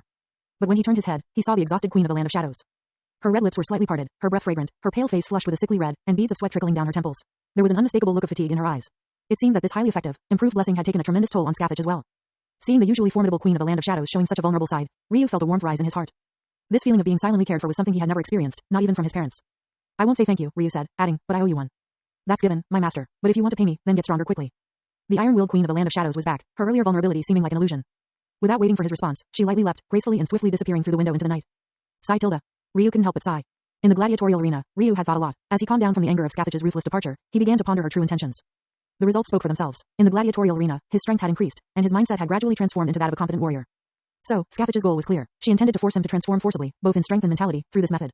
This is very likely the correct answer. You should know that the queen of the land of shadows before him is most famous for having trained many legendary heroes, and her method of instruction is the typically harsh Spartan style. Her disciples were often beaten half to death by her. If the earlier assumptions were mere conjecture, then Scathach's actions today explained everything. What an unforthright queen, Ryu said with a bitter smile. The favor of beauty is heavy indeed, and now he owed even more. The next day, with the morning sun rising, Ryu followed the crowd to a towering giant tower. This tower soared into the clouds, and its height appeared to be more than double that of the world's tallest building in some wealthy nation. In this world where technological levels were entirely ancient, it was nothing short of a miracle among miracles, a true creation of the gods. In the morning light, a vast number of adventurers flooded into the tower. From Ryu's estimation, there were already over 10,000 people, and this was only a portion of the adventurers. He could truly feel the bustling prosperity of this labyrinth city. Following the crowd, he walked into the tower and then descended into the dungeon below via the stairs. The moment his foot stepped into the dungeon, he immediately felt as if he had entered another world. Although the crowd continued to pour in, the lively noise from outside the tower completely vanished. As Ryu delved deeper, the crowd began to disperse gradually, and the dungeon seemed like a giant mouth continuously swallowing the lives that intruded. This dungeon was alive. Without needing to expand his senses, Ryu could feel the pulsation behind the black stone walls, as if it were a living being. Crack. At that moment, the hard stone wall suddenly cracked open, and two creatures that looked like enlarged rats were spat out from the wall. They were indeed spat out. When the two creatures first appeared, they were curled up like newborns just emerging from the womb. With a fleeting glance, Ryu saw that behind the stone wall was a blood-red area, resembling the flesh and blood of a living being. The two creatures hit the ground, and as soon as they opened their eyes, they let out a roar and charged at him. Ryu snorted coldly, clashed his gloved fists together with a loud clang that sounded like a bell, and sparks flew. His body slightly crouched, and with a quick step, he shot towards the creatures, then delivered a powerful punch. One of the monster's heads was immediately blown apart by his punch, its body instantly turning into dust that shimmered with magical light before dissipating. A purple magic stone, about the size of a fingertip, fell to the ground. Seeing its companion killed instantly, the other Ratman seemed petrified with fear, its body momentarily freezing. Ryu, however, was unceremonious. He stepped forward and delivered a kick, sending the Ratman crashing into the stone wall like a cannonball, shattering its body. Only a small magic stone remained at the spot. Ryu brushed off imaginary dust from his clothes, not bothering to pick up the magic stones, and directly headed to the lower levels. Like gemstones, the larger and clearer a magic stone, the more valuable it is. The quality of a magic stone is directly linked to the strength of the monster it came from. The higher the level of the monster, the higher the quality of the magic stone it drops. Within the same level, the magic stones from boss-like floor masters are of higher quality than those from regular monsters. These two magic stones could at most be exchanged for a few dozen Valis, which Ryu naturally didn't care for. But the blessing improved by Shisho is really strong. Ryu subconsciously touched his back. In the instant he killed those two monsters, he vaguely felt a subtle energy being absorbed into the blessing's magic circle, which then transformed into a very slight warm current flowing into his body. This state of constantly feeling oneself getting stronger all the time was truly addictive. Why are upgrade type games the most popular? People enjoy that feeling of constantly getting stronger. Ryu's enthusiasm surged, and his steps quickened involuntarily. Thus, the monsters along the way immediately met a dire fate, either being blown apart by his punches or being smashed into the walls. Wherever Ryu passed, he left behind a scattered trail of magic stones. In just half a day, Ryu had already penetrated the 10th floor. The environment of this layer took a complete 180-degree turn, changing from narrow pits to a fog-filled wilderness. There were mainly two types of monsters on this level. One was the half-orc with a wild boar's head, and the other was the kobold, resembling small dogs. Ryu felt that as he delved deeper, not only did the monster's strength increase, but the speed and density of the dungeon's monster respawns also kept rising. Before he knew it, he was surrounded by 5 or 6 half-orcs and 4 kobolds. However, Ryu's face showed no panic. He directly faced the half-orc's attacks and sent each kobold into the dungeon's embrace with a single punch. But facing the half-orc's assaults, he did pay a price. Not bad, you're quite capable for a fat-headed, big-eared creatures. Ryu spat out a mouthful of blood with a paw, and then wiped the corner of his mouth with the back of his hand. While he was attacking the kobolds, he was accidentally struck heavily on the back by a half-orc's club, causing him significant internal injuries. These half-orcs had already developed rudimentary intelligence, knowing how to break dead tree trunks and fashion them into weapons. Ryu's current basic attributes were starting to make things a bit tricky. But it was merely tricky, nothing more. He quickly used a small healing potion provided by the system. With waves of warmth continuously washing through his body, Ryu immediately felt his internal injuries heal almost completely. Let's go again. Tossing aside the empty bottle, Ryu charged straight at the half-orcs. Without the nimble kobolds to interfere, he moved among the half-orcs like a dancer on the edge of a blade, frequently targeting their knee joints. When a half-orc fell injured, he would immediately hammer its head fiercely. Using this tactic, Ryu annihilated the 5 or 6 half-orcs. Naturally, he took several heavy blows from the half-orcs during this time, but he relied on the recovery effect of his noble phantasm crying warmonger combined with healing potions, enduring their attacks to take them down one by one. Ryu thought briefly. According to the original work, the dungeon's danger level significantly increased every 10th floor. On the first 12 floors, a level 1 adventurer could come and go freely even solo. But once reaching the 13th floor, even level 2 adventurers needed to act in teams. Ryu decided to stay on the 10th layer for now and raise his basic attributes, except for magic power, to rank E first. Ryu drank another bottle of healing potion, recovering while picking up the magic stones that had fallen to the ground. The price of these magic stones had risen to hundreds of Valis, so he naturally wouldn't waste them. He picked them up and threw them directly into the system's storage space. It had to be said that the system was indeed a great helper for travel, combat, and other activities. Besides the cards that could instantly boost his strength, such as skills, noble phantasms, and heroic spirit summoning cards, it was very convenient in other aspects. The storage space it provided was not only nearly infinite in size but time within it was completely halted. This meant Ryu could stay in the dungeon for as long as he wanted without worrying about supplies. As Ryu finished clearing the battlefield, his injuries were also 80 to 90% healed thanks to the combined effects of the healing potion and his noble phantasm. Crack. At this moment, a huge figure emerged from the thick fog. It was another half-orc. This half-orc, with a pig's head, had a nasty grin on its face. It casually snapped a dead branch, holding it and continuously tapping it as it approached him. Ryu's expression turned cold. He took a fighting stance and charged towards the half-orc. Player's Journey in Anime World. Published by Web Novel. Summary. An FGO player named Win Ryu miraculously gets a rare SSR with a single draw. Overwhelmed with excitement, his phone explodes, unexpectedly causing him to travel to another world. There, he obtains a modified FGO system. Possible world. Danmachi Re. 0 No Game No Life Fate series. The cover photo is not mine. Credit goes to the owner. FGO, 10. As the sun set in the west, Ryu wearily walked out of the dungeon. Although he didn't have to worry about supply issues, there were no safe areas within the first 10 floors. He didn't want to be sleeping soundly only to have his head bitten off by a respawning monster. That would be the most frustrating way to die. Moreover, while physical injuries could be healed, fatigue was much harder to recover from. After killing another 200 or 300 half-orcs, Ryu found his fatigue accumulating to the point where it was affecting his combat abilities, so he decided to exit the dungeon. Finding an empty corner, he took out an empty bag and began to fill it with the magic stones he collected. The previously flat leather bag quickly bulged, almost to the point of bursting. Then Ryu headed towards the guild, which stood opposite the Tower of Babel. The guild organization was similar to the mercenary guilds found in various fantasy novels. Here, adventurers could register their information, exchange magic stones for money, and sometimes even receive special missions. However, according to the original work, the guild's founder was the god Uranus. This big shot was involved in many major events, and even if he wasn't the final boss, he was at least a shadowy figure behind the scenes. Ryu was 120% cautious about him. He went directly to the counter separated by a railing and exchanged all his magic stones for Valis, totaling over 50,000 Valis. This amount was at least 10% lower than his lowest estimate. It had to be said that the guild made a profit from this business alone. As for the magic stones themselves, they would be processed into various magical items like magic lamps and magic stoves. One could say that magic stones were equivalent to the black gold, known as oil on earth, and even the technological advancements in this world were based on them. While Ryu was internally criticizing the guild for its money-grabbing ways, a voice suddenly came from behind him. Please wait, adventurer. Ryu instinctively turned to look. He saw a half-elf girl with short brown hair, wearing a female suit and black-rimmed glasses, standing behind him with a gentle smile. A new face I haven't seen before. My name is Aina Tool, and I am an adventurer advisor at the guild, Aina said, placing her left hand on her chest and introducing herself politely. Seeing this somewhat familiar face, a strange light flashed in Ryu's eyes. Aina Tool, he knew this name well. In the original work, she was the adventurer advisor responsible for the protagonist, seemingly gentle but very diligent and responsible. In short, she was a hard-working civil servant. So, what can I do for you, Miss Advisor? Ryu asked casually. Just call me Aina. Also, if it's convenient for you, could you register your basic information with the guild? Aina said with a smile. Is it mandatory? Ryu asked with a playful smile. Aina quickly waved her hand and said, no, no, no. Please don't misunderstand. This is just a measure for the guild to conveniently manage adventurer information. It's not mandatory, it's just. Aina paused for a moment before continuing, to get information from the guild, seek help from the guild when encountering difficult problems, and occasionally receive special missions with generous rewards. New adventurers usually choose to leave their basic information. Is that so? Then I might as well do the same, Ryu agreed after a brief thought. After all, he was still wearing the deceiver mask, so his real appearance was hidden. Providing some false information to gain information from the guild was a worthwhile trade. Then please follow me over there to register, Aina gestured politely. Seated on a soft sofa, he quickly filled out the form and handed it to Aina. Let me verify this, Aina said, taking the form and carefully reviewing it. Mr. Gudao, you just became an adventurer today. Your familia is the Scathach familia? I've never heard of this familia before. Seeing Aina's thoughtful expression, Ryu proactively explained, it's normal that you haven't heard of it. My god has only descended to the lower world recently, and currently, I'm the only member of the familia. As for the alias Gudao, it was the name of the FGO male protagonist. He had used this same alias and false appearance at the Hostess of Fertility as well. After hearing Ryu's explanation, Aina looked a bit surprised but didn't doubt it. After all, since the first deity descended, there had been thousands of gods in the lower world, and it was normal for some to be relatively unknown. Is that so? Then you must have had a tough time, Aina said, a hint of sympathy appearing on her face. She was well aware of how troublesome it could be to serve gods who descended just for fun. They were almost all problematic. Just having become an adventurer and already having to take care of his deity alone, Ryu's predicament immediately triggered Aina's maternal instincts. If you encounter any problems, don't hesitate to come to me. All right. By the way, since Mr. Gudao just became an adventurer, it would be best to train on the first and second floors for now. The monsters on these floors are the weakest and respawn the slowest. If you encounter danger, you can also ask passing adventurers for help. Adventurers shouldn't take unnecessary risks. Aina advised earnestly, raising a finger for emphasis. If she knew that I had already gone down to the 10th floor and stayed there almost the entire day, she would probably start lecturing me right away, Ryu thought with an inward chuckle, though he outwardly nodded repeatedly, pretending to be a newbie adventurer. I will, thank you for your concern, Miss Aina. It's getting late, so I'll be taking my leave now. Goodbye, and be careful on your way. After saying goodbye to Aina, Ryu walked back to the Hostess of Fertility with a spring in his step. But as soon as he stepped into the dormitory, he was immediately blocked at the entrance by a charming figure. Our esteemed chef seems to be in a very good mood. Tilda, care to share what's making you so happy? A gray-haired girl glared at Ryu, her expression somewhat resentful. I just went to the dungeon for some training. Ryu quickly raised his hands and explained. Then he realized that their conversation and the atmosphere between them resembled a scene where a husband returning late was being questioned by his wife. Seer seemed to notice the awkwardness too and, pretending to be calm, complained, I even made an extra portion for your dinner. She handed Ryu a lunchbox as she spoke. Since I've delivered your dinner, I should get back to the tavern to help out. Ryu quickly expressed his gratitude and saw her off. Back in his room, with some free time at last, Ryu opened the system panel to carefully review it. Not bad, the speed is quite fast. In a few days, I should be able to train my basic attributes to above E level, and then I can explore deeper floors. With the noble phantasm and the improved blessing provided by his Shisho, the growth rate of his basic attributes had accelerated significantly. Just today, all his attributes had increased by 1 to 2 points. The proficiency of his 2 retained skills, mastery of cold weapons and mana burst had also increased by 4 to 5%. Wearing a satisfied smile, Ryu drifted into sleep. The next day, just as Ryu was about to leave the dormitory to head for the dungeon again, Seer stopped him. Here, take this, she said, handing him a beautifully packaged lunchbox. A girl bringing me a lunchbox. Internally, Ryu was frantically complaining, but he accepted her gesture with a smile. Thanks, Seer. He then naturally reached out and patted Seer's head. At Ryu's subconscious gesture of affection, Seer's cheeks immediately flushed, her gaze becoming somewhat unfocused. He's already gone far, Ryu, who was sweeping nearby, suddenly commented. Seer snapped back to reality, the blush on her face spreading from her cheeks to her ears, and she playfully scolded, really, even you were bullying me, Ryu. Thus, Ryu fully settled into a simple routine. Every morning, Seer faithfully prepared a lunchbox filled with her heartfelt care for him. After receiving the lunchbox, Ryu would head straight to the 10th floor, where he would stop and enter monster hunting mode. At first, whenever he faced more than 3 half-orcs, he would get somewhat injured, relying on his noble phantasm and healing potions to keep going. 10 days later, Ryu had become increasingly proficient in combat. He could now defeat half-orcs with maximum efficiency, the most agile footwork, and the smoothest maneuvers. However, sometimes, to maximize the effects of his noble phantasm within a controllable range, Ryu would deliberately take hits from the half-orcs. After a while, he even began to wonder if he had awakened some unhealthy interest during his time in the gladiatorial arena. But in his quest for strength, he couldn't worry about such things. The gladiatorial arena experience was both a valuable life lesson and a harsh punishment for him. Without strength, one's fate is controlled by others. Even though he had escaped the gladiatorial arena, it felt as if an invisible whip was constantly driving him forward without a moment's rest. Facing a half-orc emerging from the thick fog, Ryu dashed forward in a split second, bent down nimbly, narrowly dodged the half-orc swinging club, and sidestepped to its flank. Ha! With a perfectly timed sidekick, he struck the back of the half-orc's knee. The half-orc's balance was immediately disrupted, causing its heavy body to tip over. Seizing the opportunity, he delivered a powerful downward elbow strike, shattering the half-orc's grotesque pig-like face.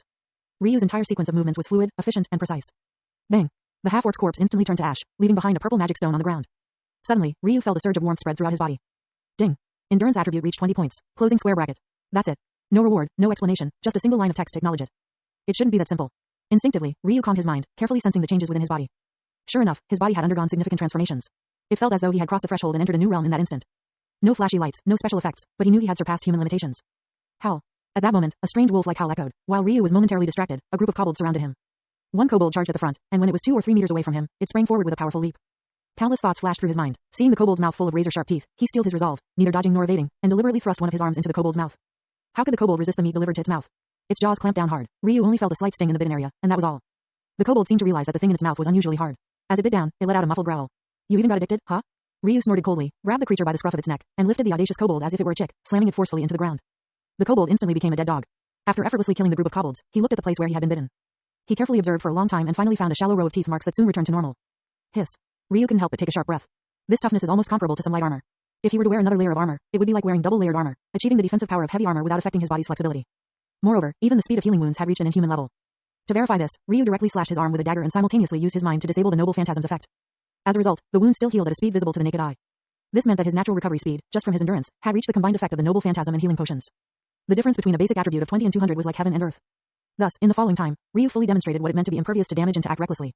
Whether it was the sharp teeth of the kobolds or the fists and clubs of the orcs, his response was always the same, using one hand to protect himself while the other hand fiercely punched their heads. To fully understand his limits, Ryu even ventured down to the 13th floor, which marked the beginning of the dungeon's middle levels. Hell. Ryu had just descended to the 13th floor when 5 or 6 pitch black hellhounds, their mouths faintly emitting sparks, emerged from the dungeon walls. Though surprised, Ryu remained calm. He stomped hard on the ground, launching a fierce assault before the hellhounds could land. One hellhound was knocked back into the wall before it even touched the ground, dropping a magic stone onto the floor. The first hellhound to land opened its mouth, intending to unleash a fireball at him. However, Ryu, quick to react, grabbed the hellhound's mouth. Boom. With a muffled sound, the fireball exploded in the hellhound's mouth, shattering its head into pieces. During this time, the remaining hellhounds had all landed, forming a crescent shape to surround him.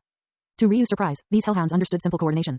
2 of them charged straight at him, while the other 2 stood at a distance, their mouths opening to release 2 fireballs. Ryu swiftly grabbed the heads of 2 hellhounds and smashed them together, instantly knocking them out. He then used the hellhounds as shields to block the 2 fireballs. Perhaps the fire magic flowing within their bodies granted the hellhounds strong fire resistance. The scorching fireballs struck the hellhounds, leaving large patches of charred flesh. Roused from their pain by the burning, the 2 hellhounds had just awoken when Ryu unhesitatingly made them have another intimate contact. Using the 2 excellent meat shields, Ryu effortlessly approached the hellhounds that were continuously spewing fireballs. After killing them, he casually snapped the necks of the hellhounds in his hands, which were now so burnt that not a piece of good skin remained. Who would have thought that just as Ryu collected the dropped magic stones, the dungeon walls writhed and spat out 5 more hellhounds. Seeing this scene, Ryu's face instantly darkened. With such a respawn rate, it's no wonder that in the lower regions, even high-level adventurers of level 5 and level 6 have to form teams to continue pushing downward. Helpless, Ryu didn't dare to stray too far from the entrance to the 12th floor. If he couldn't hold out, he would immediately retreat to the 12th floor. Once fully recovered, he would charge back into the 13th floor. By relying on this back-and-forth strategy, Ryu gradually managed to secure a foothold on the 13th floor. Support me at patreon.com/absolutecode. Player's Journey in Anime World. Published by Web Novel. Summary. An FGO player named Win Ryu miraculously gets a rare SSR with a single draw. Overwhelmed with excitement, his phone explodes, unexpectedly causing him to travel to another world. There, he obtains a modified FGO system. Possible world. Danmachi Re. 0 No Game No Life Fate series. The cover photo is not mine. Credit goes to the owner. FGO 11. However, Ryu also discovered many issues. During his battles with the hellhounds, he identified another of his weaknesses, his surprisingly low resistance to magical attacks. It seemed as if his newly reached 20 points in endurance suddenly lost their effectiveness. Endurance provides physical resilience, or what is known as physical resistance. As for how to enhance his resistance to magical attacks, Ryu first thought of the concept of magic resistance from the Fate series. Secondly, the blessings in this world, upon leveling up, can develop various abilities, one of which is magic defense. The most comprehensive solution, however, would be to restore the downgraded noble phantasm Crying Warmonger to its original level. The complete version of Crying Warmonger restores health and mana after successfully withstanding an enemy attack, then nullifies and reflects the same type of attack. It is essentially an altered version of a certain berserker's, Hercules, famous noble phantasm, Godhand, with each having its own merits. If Ryu could obtain both these noble phantasms, he would be immune to attacks below A rank, essentially making him nearly invincible. Of course, for now, Ryu could only dream about it. As for the downgraded Crying Warmonger, it seemed he was missing a crucial element. Besides lacking the required base attributes, there was also a core component missing, preventing him from restoring the noble phantasm to its original level. With the restoration of the noble phantasm seemingly out of reach and no clear method to increase his magic resistance, the only ways Ryu could think of were through the development of abilities granted by blessings and through equipment. After 10 days of tedious monster hunting, Ryu had accumulated over 12,000 energy points. Once he amassed 20,000 points, he could exchange them for a piece of purple equipment that enhances magic resistance. Meanwhile, Ryu identified another problem. He lacked AoE, area of effect capabilities, meaning he didn't have the means for group attacks. In the terminology of the FGO mobile game, he didn't possess an anti-army noble phantasm. This wasn't an issue in the arena, but in the dungeon where monsters appeared in groups, it left him struggling. Additionally, he had too many secrets, making it unsuitable for him to team up with others. If only Shisho were here. Ryu couldn't help but miss the powerful and knowledgeable queen of the Land of Shadow. Scathach, who wielded the primordial runes, was one of the strongest magus in the Type Moon universe. The primordial runes have near universal applicability, making them one of the most suitable magical systems for Ryu. Unfortunately, Scathach was elusive, and in these 10 days, he hadn't even caught a glimpse of her. This made it difficult for Ryu to even bring up the idea of learning the primordial runes from her. However, nothing happens overnight. Ryu diligently trained in the dungeon while patiently waiting for Scathach's appearance. Given that Scathach had wisdom comparable to foresight, she would undoubtedly come to him at an appropriate time. Ryu believed that he only needed to patiently wait and steadily grow stronger in the meantime. So he thoroughly established himself at the boundary between the 11th and 10th floors, except for the weekends when he had agreed to cook for Mamma Mia. Every day, he would grind monsters until sunset. Don't underestimate the terrifying perseverance of a shut-in turned hardcore grinder. Grinding his way through was nothing. With a noble phantasm and a system in hand, Ryu felt no need to worry. Thus, with Ryu's diligent daily monster grinding, it only took 3 days for his strength and agility to both break through 20 points. At this moment, his attribute panel became: Name, Win Ryu. Race, Human. Class, None. Level, Unranked. Base attributes: Strength, 20.1, E. Agility, 20.3, E. Endurance, 21.5, E. Mana, 18.8, E. Average attribute for a normal person, except for mana, is 10. Below 10 is F, between 15 and 20 is E, and so on. Luck. Class skills, none. Personal skills. Basic cold weapon mastery, 31%. Mana burst E, 37%. Noble phantasms. Crying Warmonger, B, downgraded. At that moment, just like when his endurance broke through to 20 points, he felt a transformative change within his body. Boom. Ryu threw a punch, and the immense power generated a terrifying gust of wind that swept forward, extending for over 10 meters before gradually dissipating. Compared to 19.9, the mere increase of 0.1 made Ryu feel like his strength had more than tripled. Adding the threefold increase from 10 to 19, his strength had increased tenfold overall. What does this mean? Previously, lifting 100 kilograms was his limit, risking a spinal injury. Now, he could easily lift a ton. This enhancement was comprehensive, even slightly increasing his overall physical strength. After all, having strength without robustness would mean injuring himself before lifting anything heavy. Similarly, as his agility reached 20, his speed, flexibility, and neural reaction speed underwent dramatic changes. Ryu lightly jumped onto a stone wall and began running swiftly. Amazingly, he ran smoothly at a 90 degrees angle to the ground without any sign of falling. At this moment, a monster respawned. A hellhound landed, its bloody mouth wide open, and an orange-red fireball flew towards him. Ryu instinctively focused his gaze. To his surprise, it seemed as if the world had slowed down. No, it wasn't the world slowing down. He had developed dynamic vision. A calm smile appeared on his face. He charged towards the fireball without dodging it. At the last moment, he could feel the high temperature of the fireball, which singed his eyebrows. With a casual bend and sidestep, he easily evaded the fireball, barely losing any speed, and directly reached the hellhound's head. He leapt down and punched the hellhound's head with a powerful blow. The hellhound, still looking around, had its head smashed into the ground by an unstoppable force. Without even a howl, the hellhound turned into a magic stone. Feeling as light as a feather, Ryu clenched his fist tightly. He had taken another big step forward. He then realized that the hellhounds on the 13th floor could no longer pose a significant threat to him. The danger of the hellhounds lay in their fireball spell, a long-range magical attack not seen on the first 12 floors, and the fact that they respawned in groups of 4 or more. But now, they posed no threat to him. He could take out a hellhound with one punch, and he could easily dodge the fireballs with simple gymnastics moves. So, Ryu hammered his left fist into his right palm and had an epiphany. It was time to venture to the lower floors. Wait, how could he call it reckless? The actions of an adventurer couldn't be called reckless. With a light and joyful heart, Ryu set off on his adventure. And then he encountered an old friend. Apart from the safe floors, the dungeon's difficulty increases progressively, a fact acknowledged by all adventurers in the guild. Perhaps because the energy used by the dungeon to spawn monsters diminishes as it ascends toward the surface, the strength of the monsters weakens. Below the 12th floor, the danger inevitably increases step by step. However, for a solo adventurer like Ryu, there's also the issue of compatibility. Hellhounds, with their magical attacks in large numbers, pose a significant threat to him. In contrast, his old friend, in the eyes of the now vastly stronger Ryu, whose power has increased more than tenfold, was hardly worth mentioning. The 15th floor, the rock maze. This floor was filled with enormous, neatly stacked, and polished stone blocks. Even in another world, you guys don't forget your old profession of building mazes, huh? You were diligent. Although Ryu was sighing, his tone sounded more like he was mocking. Moo. The familiar bellow of a bull in the familiar figure, the Minotaur, wielding a stone axe, let out a roaring cry and charged at him. As it neared him, the Minotaur raised its stone axe and swung it down at his head, as if to split him in two. In that case, I won't hold back. A cold smile spread across Ryu's face. He didn't dodge. Instead, he met the stone axe head on with his bare hand. Clang. Sparks flew, and the Minotaur's stone axe could not descend any further. Looks like my strength is greater now, Ryu said, as mana glowed around his arm. In the Minotaur's slightly terrified eyes, Ryu crushed the stone axe with his hand. Before the Minotaur could react, he leapt lightly and delivered a sharp sidekick to its face. Accompanied by the sound of bones cracking, the massive bovine face was deformed, and the 400 to 500 kilogram body collapsed to the side. Ryu did not pursue. He looked at his hand, now covered in calluses, once smooth and white. Then he glanced at the massive figure that had once nearly killed him and saw a clear look of fear in the Minotaur's blood-red eyes. So, I have become stronger. Ryu clenched his fist tightly. The path to the peak was still distant, but he was steadily growing stronger. Without wasting any more time, Ryu sent the Minotaur back to the dungeon with a single punch. A magic stone the size of a fist fell to the ground. Just as Ryu picked up the magic stone, the sound of a cow's bellow came from a distance. Without hesitation, he rushed toward the source of the sound. By the end of the day, Ryu returned to the surface and exchanged the magic stones and dropped items for Valis at the guild, astonishingly obtaining a total of 500,000 Valis. No wonder higher-level adventurers are wealthier. On the lower floors, a single magic stone might be worth hundreds of thousands of Valis. Since he couldn't store the gold coins in his storage space in front of others, and 500,000 Valis filled a large sack, Ryu had no choice but to exchange them for diamonds at the guild. This transaction incurred a 5% handling fee from the guild. Gudao-san, you. Just as Ryu was inwardly cursing the guild for its extortionate fees, a stammering, panicked voice rang out. Shimada. Ryu turned to look and instantly broke into a cold sweat. Oh no. Standing behind him was Aina. Ryu had been caught red-handed by this diligent and somewhat strict half-elf girl. You just became an adventurer. Which floor did you venture to? How could your income for a single day be? Aina was shocked, but she seemed to hold back and did not mention the exact amount of gold coins Ryu had exchanged. Please come with me. Aina grabbed Ryu's hand with unyielding determination and led him to a secluded reception room. I recall you became an adventurer less than a month ago, yet your day's earnings surpass those of a 5-person LV2 team. Can you explain this? Aina poured Ryu a cup of tea and immediately began questioning him eagerly. To assert her authority, she leaned forward with her hands on the table. Aina didn't realize it, but Ryu, sitting opposite her, had a clear view. Due to her movement, her tight-fitting female business suit strained against her full bosom, almost bursting at the seams. If the guild weren't well-funded and providing high-quality uniforms, the buttons on her chest might have already popped off. With the sportsmanship of appreciating a fine view, Ryu kept his eyes straight, lightly coughed, and spoke seriously. This isn't solely my earnings. It's the combined result of over 20 members of our familia. As the captain of the familia, I naturally shoulder a lot of responsibility. He even put on a sorrowful expression as he finished. Please answer my question seriously. Aina's forehead veins bulged. You mentioned your goddess only descended a month ago, right? How did she recruit over 20 members in such a short time without any of them registering at the guild? Aina's face was serious as she leaned closer to him, who could even catch a faint floral scent from her. Could it be that you're involved in some illegal activities? Sigh. Ryu sighed softly. Girls who are too inquisitive are not liked by men. That's none of your business. Aina's face turned red with embarrassment, and she sat back on the sofa. It's no big deal. I just went down to the 15th floor by myself, Ryu said nonchalantly. The FIF 15th floor. Even Aina, who was somewhat prepared, was greatly shocked by this revelation. But you're only LV1? Who says an LV1 can't go down to the 15th floor? But there's never been such a precedent. Well, now you've seen one. Let me tell you, although my goddess isn't well known in Orario, in her homeland, she's famous for her ability to mentor heroes. Since I'm aiming to be a hero, it's not surprising for an LV1 to achieve things an LV3 can do. When you put it that way, it does make sense. By the way, whether you choose to keep this a secret or not is up to you. Ryu's gaze suddenly turned serious. But I must warn you, if other adventurers find out about this and it causes any trouble, I won't hold back. It would put the guild in a difficult position too. Seemingly intimidated by his presence, the previously assertive Aina's tone softened. I understand. I won't tell anyone about this. Is that so? Well, as a thank you, how about I cook for you tonight? I happen to be the head chef at the Hostess of Fertility. Is this an invitation to a date? Aina asked, lowering her head shyly. What are you thinking? Ryu replied with a smile, patting her on the head. It's just to show my gratitude. I understand. Then, I'll gratefully accept. A complex gleam flashed in Aina's eyes, a mix of regret and relief. However, Ryu forgot that even if Aina didn't reveal his strength, the sight of him exchanging 500,000 Valis in front of many onlookers had already caught the attention of some interested parties. Support me at patreon.com/absolutecode. Player's Journey in Anime World. Published by Web Novel. Summary. An FGO player named Win Ryu miraculously gets a rare SSR with a single draw. Overwhelmed with excitement, his phone explodes, unexpectedly causing him to travel to another world. There, he obtains a modified FGO system. Possible world. Danmachi Re. 0 No Game No Life Fate series. The cover photo is not mine. Credit goes to the owner. FGO, 12. In the evening, after Aina got off work, Ryu accompanied her, now dressed in casual clothes, to the tavern. However, as Ryu engaged in lively conversation with Aina, he failed to notice a small figure hiding in the shadow of a pillar. After Ryu walked away, the figure quickly darted in another direction. Get lost, kid. With your physical condition, do you think you can become an adventurer? Our familia doesn't need freeloaders. As Ryu and Aina passed by a certain street, a thin, white-haired boy was thrown out by someone. Covered in dust, his clothes tattered and torn, he looked utterly disheveled. Are you okay, young man? Aina, with her kind heart, hurriedly helped him up. I'm fine, thank you for your concern. The boy had a typical innocent face, with distinctive white hair and red eyes, coupled with a timid expression. Ryu almost instantly recognized him as the main character of the original story, Belle Crenel. Does this mean the story is just beginning? In an instant, Ryu felt a strong desire ignite within him. A desire named mischief. A subtle, indescribable smile appeared on his face. Hey, young man, do you want to become an adventurer?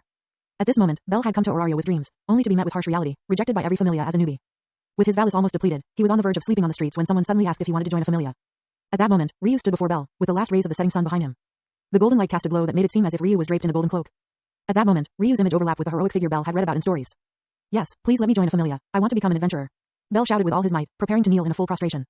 Not accustomed to the custom of frequent kneeling, Ryu quickly pulled him up. I'll find a way to get you into a familia. Stop kneeling so easily. A man's knees are worth their weight in gold. Yes. Although Belle didn't quite understand Ryu's words, he heard the promise of joining a familia. My name is Belle, Belle Crenel. May I know your name?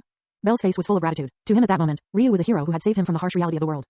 Just call me Gudao, Ryu said without changing his expression, using his alias. Mr. Gudao, are you planning to have this young man join your familia? Aina asked with a smile.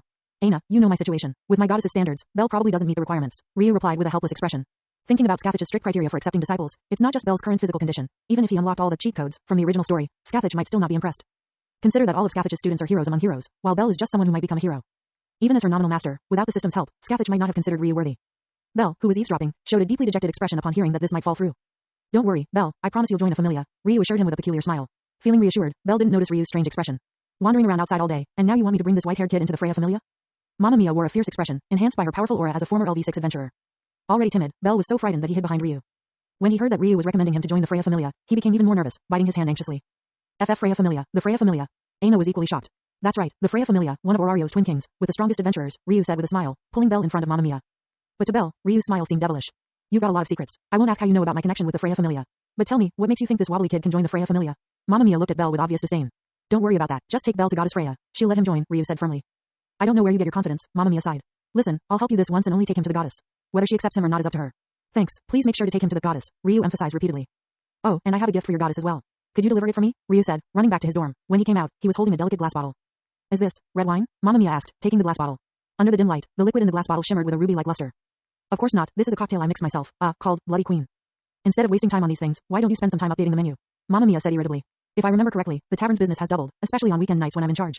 2 nights' revenue is equivalent to a week's work for the tavern, isn't it? At this, Mamma Mia was left speechless. Ever since Ryu took charge and made a name for himself, the tavern had been packed almost every night, with long lines forming outside on weekend nights. Moreover, apart from being a bit lazy on regular days, Ryu was very serious when cooking and hadn't asked for a raise. Such a good employee was hard to find. Feeling frustrated, Mamma Mia vented her anger at Belle. Come on, kid, I'll take you to see Goddess Freya, Mamma Mia said, and without waiting for Belle to refuse, she grabbed him by the collar with one hand and lifted him, heading towards the Tower of Babel. From a distance, it looked like a bear carrying a rabbit. That's the Freya familia. Can Belle join smoothly? Aina looked worried. Don't worry, Goddess Freya loves radiant souls, Ryu said meaningfully. Getting Belle to join the Freya familia was exactly his plan. As for whether Belle could join the Freya familia, Ryu believed there was no doubt about it. In the original story, the goddess showed an obsessive interest in Belle at first sight, with a look that seemed like she wanted to devour him. She gave him her alter ego, helped him level up, and even gifted him a magic book. If she hadn't had reservations, she would have taken Belle into the Freya familia long ago. It's known that a significant portion of the Freya familia members were snatched from other familias by her. What was she hesitant about? Ryu speculated it was either the protagonist or some individual, likely related to Uranus and Zeus. Now that Belle was actively joining, even Uranus, who seemed like a shadowy figure, couldn't openly oppose it. Once Freya saw Belle, she would be moved by the brilliance of his soul. As for the bottle of wine he gave away, it was based on the famous cocktail, Bloody Mary, with his twist added to the mix. The purpose of the gift was, of course, simply to express gratitude, though the recipient might not necessarily understand. As a man, one must always know to repay kindness. After seeing Mamma Mia off with Belle, Ryu decisively led Aina into the hostess of fertility. Under the gloomy gaze of a certain gray-haired girl, Ryu personally cooked a table full of delicious dishes. Half an hour later, 4 or 5 empty plates were placed on the table. Aina's neckline was open, her face flushed red, her eyes dazed, and she was drenched in sweat as if something indescribable had happened to her. Here, this is the last drink. The culprit smiled and placed a drink with a transparent top and a green bottom in front of Aina. No, I really can't take it anymore. Please spare me, Tilda. Aina didn't realize the ambiguous implications in her words. The usual professionalism she displayed at work had vanished without a trace. Aina now lounged lazily like a cat. Looking at the uniquely styled drink, Aina's eyes held a mix of fear and desire, much like a cat eyeing a fish roasting in a fire, wanting the delicacy but afraid of the burn. It's okay, this drink is to refresh you. Ryu's smile remained unchanged, akin to the wolf grandmother tempting Little Red Riding Hood. Then, I'll just take a sip. Unable to resist the temptation, Aina picked up the glass and took a small sip. A burst of minty freshness hit her brain, and Aina instantly felt a surge of clarity. She felt as if she were standing naked on an endless prairie, with a gentle breeze whisking away her worries and the day's fatigue. Her previously dull eyes became clear and bright. However, as the now clear-headed Aina recalled her earlier day's state, her cheeks turned as red as a boiled shrimp, all the way to her ears. Even the gray-haired girl eavesdropping nearby was thoroughly startled by her reaction, looking at Ryu with shock and suspicion, as if to say, "Did you drug the food?" Other diners glanced at the innocent-looking Ryu with odd expressions. "Excuse me?" Completely embarrassed, Aina grabbed her coat, buried her head in her chest, and ran out without looking back. "I'll treat you again next time." Ryu smiled innocently. Who knew that upon hearing Ryu's words, Aina quickened her pace even more, as if a demon were chasing her. Mr. Gudao is popular with women. Just after seeing Aina off, before Ryu could turn around, he immediately heard a voice behind him. He turned around and saw Seer smiling, but there wasn't the slightest hint of joy in her eyes. Instead, they were filled with endless coldness and murderous intent. Behind her, a shadow, as if born from the abyss, was dancing continuously. Ryu was not like those dense male leads in harem anime who could only play dumb. Facing the almost blackened Seer, Ryu immediately employed a combination of head pats and verbal comfort attacks. Seer's blackened state was purified by 50%.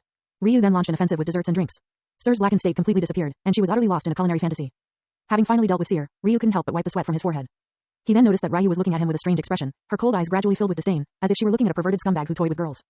"Wait, it's not like that, I didn't." Just as Ryu was about to explain, Ryu turned around without saying a word, leaving him with a big view of the back of her head. "This is really..." Ryu couldn't help but show a wry smile. It had originally just been a spur-of-the-moment decision to thank Aina, who was diligent and responsible, by treating her to a meal. Who would have thought it would cause such a commotion? Could this be considered self-sabotage? A sturdy figure stepped into the tavern. It was Mamma Mia, who had just returned. But while Belle had gone, Aunt Mia returned alone. Without asking, it was clear that the mission was successful. "Sometimes I wonder who you are." Upon her return, Mamma Mia gave Ryu a strange look, and after a long moment, she threw out this out-of-context remark. Tilda. What could Ryu say? He could only scratch his head and put on a silly smile. Mamma Mia shook her head helplessly. Even now, she kept replaying the recent scene in her mind. As the former captain of the Freya Familia, even in retirement, she still had some authority within the Familia. Even Otter, the so-called strongest, had to call her senpai. What was difficult for others was easy for Mamma Mia, who easily secured an audience with the goddess Freya. Thus, Freya, who always presented herself as noble and elegant before others, personally put on a spectacular theatrical performance.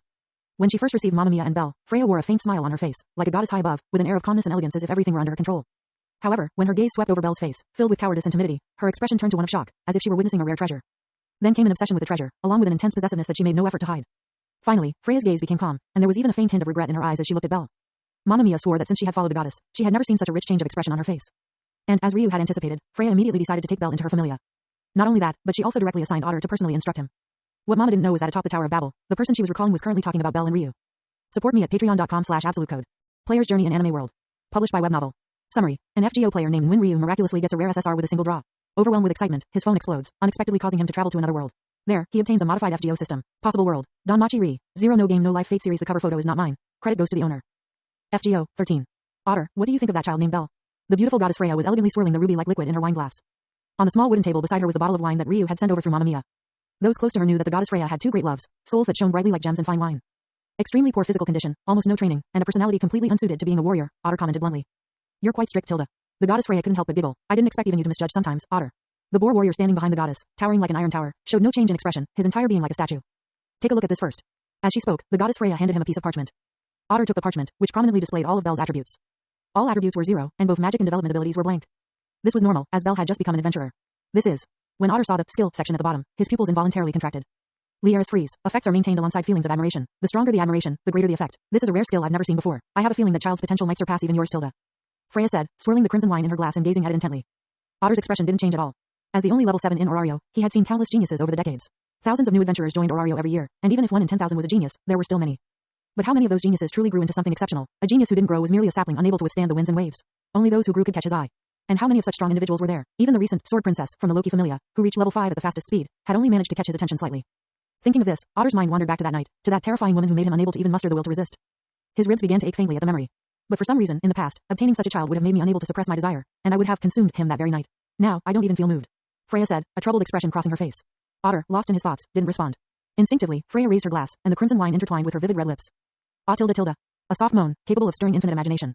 In an instant, Freya's tongue tasted a whirlwind of sweet, sour, bitter, spicy, and salty flavors, cycling endlessly. She felt as if she had become a mortal queen, wantonly imposing tyranny on her subjects, reveling in the pleasure of oppressing them. The subjects, unable to endure anymore, rose in rebellion, dethroning her, and amidst the cheers, she was taken to the guillotine. Just one glass of wine had allowed the goddess to experience such a vivid and tumultuous life. Your Highness, what's wrong? Is there something wrong with the wine? Otter asked with concern. When his gaze swept over the bottle, the warrior, usually as still as a statue, suddenly exuded a murderous intent. The wine is fine, Freya waved her hand. Otter's killing intent receded as if it had been an illusion. What a terrifyingly talented child. The wine he crafted could rival that of the wine god. It nearly ensnared even me. Freya held up her glass, staring at the remaining crimson liquid with a mix of apprehension and desire. The Bloody Queen, huh? What a fitting name. I see, I understand now. I finally got it. Freya, who had been staring at the wine, suddenly had a look of sudden realization. It's precisely because that child is so exceptional that I have no interest in any other children. Yes, that's it. It's like comparing a shining gem to a radiant star. In the brilliance of the star, who would pay attention to the gem's glow? Freya started to speak to herself, her expression growing increasingly maniacal. So, I must have that child, even if it costs me my life. The naked possessiveness in Freya's eyes left Otter momentarily stunned. Otter's gaze swept over the wine bottle again, revealing a hint of apprehension, but he quickly regained his composure. To him, his goddess was like the wind, never binding herself permanently to anyone. This time, it was just taking a bit longer. Meanwhile, in the slums of Orario, a place buried deep in darkness and sin, another conversation about Ryu was taking place. It's true, Lord Canoe, a petite figure, shrouded in a black robe, was speaking to several tall figures. Leading them was a tall, burly individual with bare ears and a striped tail, evidently a raccoon from the Bearkin tribe. A weakling who just became an adventurer, yet he managed to earn 50,000 valis in one day. He must have some powerful magic item on him. If we could get our hands on it, how much could we sell it for? 10 million? Or even 100 million? The tall, skinny dogkin's eyes glinted with naked greed. With that kind of money, we'd never have to worry about getting that kind of wine again. A nearby human also showed a look of longing and greed at the thought of such a promising future. Canoe stroked his unkempt chin, pondering for a moment, before suddenly reaching out to grab the small figure in front of him. Ard, if I find out you're lying to us, you know the consequences. Canoe threatened, shaking the petite figure in his hand. As he did, her hood fell back, revealing a small, cute face with short reddish brown hair. Her childlike small stature indicated her identity. She was one of Orario's renowned Palam. No, I truly heard it with my ears from the guild staff saying he just became an adventurer, and I saw him exchange the valis myself. The girl endured the pain of suffocation, hurriedly explaining. You better not be lying, HMPH. Canoe snorted coldly, tossing her to the ground. Cough, cough. The girl hunched over, coughing violently. Canoe, however, didn't seem inclined to let her off easily. He placed one foot directly on her face. Ard, find a way to gain that kid's trust and then lure him to our usual spot. Don't think about playing any tricks. You can't escape my grasp. Canoe pressed down slightly, showing no mercy. The girl let out a painful groan and quickly agreed. Yes, Lord Canoe. Let's go. Canoe called out to his underlings, satisfied. Lord Canoe, the girl suddenly called out to him. Seeing the pleading look in her eyes, Canoe was moved and immediately understood what she wanted. No problem, Ard. After this job, you'll be free. Canoe grinned. Yes, Lord Canoe, Lily will do her best. With her long-standing wish finally about to be fulfilled, the girl couldn't help but smile. However, in her joy, she failed to notice the mocking smirk on Canoe's lips and the malicious grins on his underlings' faces. Time flew by, and another 5 days passed in the blink of an eye. In the morning, just as Ryu was receiving his bento from Seer and preparing to head to the dungeon, Mamma Mia suddenly called out to him. Hey, remember to come back a little earlier today. Don't worry, when have I ever been late? Ryu replied nonchalantly. We have a reservation today. The workload is heavier, so we need to prepare in advance. Hearing this, Ryu's eyes lit up with curiosity. He casually asked, who's the big shot making the reservation? It's our regulars, the Loki Familia. They've returned from an expedition to the 50th floor and want to hold a celebration here. At this, Mamma Mia showed a strange expression. Something this big, even if you hadn't heard, that half-elf from the guild should have told you, right? Ryu's face immediately showed embarrassment. He felt that Aina had been avoiding him these past few days. He had been going to the guild to exchange money every day, but often didn't see Aina. Even when they accidentally ran into each other, Aina would quickly lower her head, pretending not to know him at all, which left him feeling quite frustrated each time. If my embarrassing behavior had been seen by the guy the first liked, I wouldn't dare show my face either, Seer said gleefully from the side. Ryu sometimes truly felt that girls could be terrifying. Why'd I smell something sour? Ryu, with her usual indifferent expression, suddenly remarked. Snap. Seer instantly froze. Ryu, you've become bad. You're not the Ryu I know anymore. Seer snapped out of it, then cutely chased after Ryu, hitting her chest with her small fists. I will return as quickly as possible. Seeing the two beautiful girls playfully fighting nearby, a cold sweat broke out on Ryu's forehead. He quickly said goodbye and hurriedly left the place of trouble. As Ryu approached the Tower of Babel and was about to enter, he suddenly heard a greeting from behind. Hey there, adventurer up front, please wait a moment. Ryu turned around in confusion, only to see a petite girl with a huge backpack 2 or 3 times her size, wearing a white hooded cloak. My name is Lilaruka Ard. As you can see, I'm a supporter. May I ask, do you need a supporter? She introduced herself enthusiastically. A strange glint flashed in Ryu's eyes. So, Lilaruka Ard, you're looking for a sucker and you found your way to me. Little did Lilaruka know that the person in front of her wasn't just any newbie adventurer. He was a transmigrator with a cheat ability and had watched the original anime. Although Ryu had drastically altered the plot, he understood the main character's personalities and experiences perfectly. Even without a script to follow, as a former web novelist, even a third-rate, unsuccessful one, deducing a character's behavior based on their personality and background was a basic skill. Though Lilaruka's background was tragic, she wasn't a saint.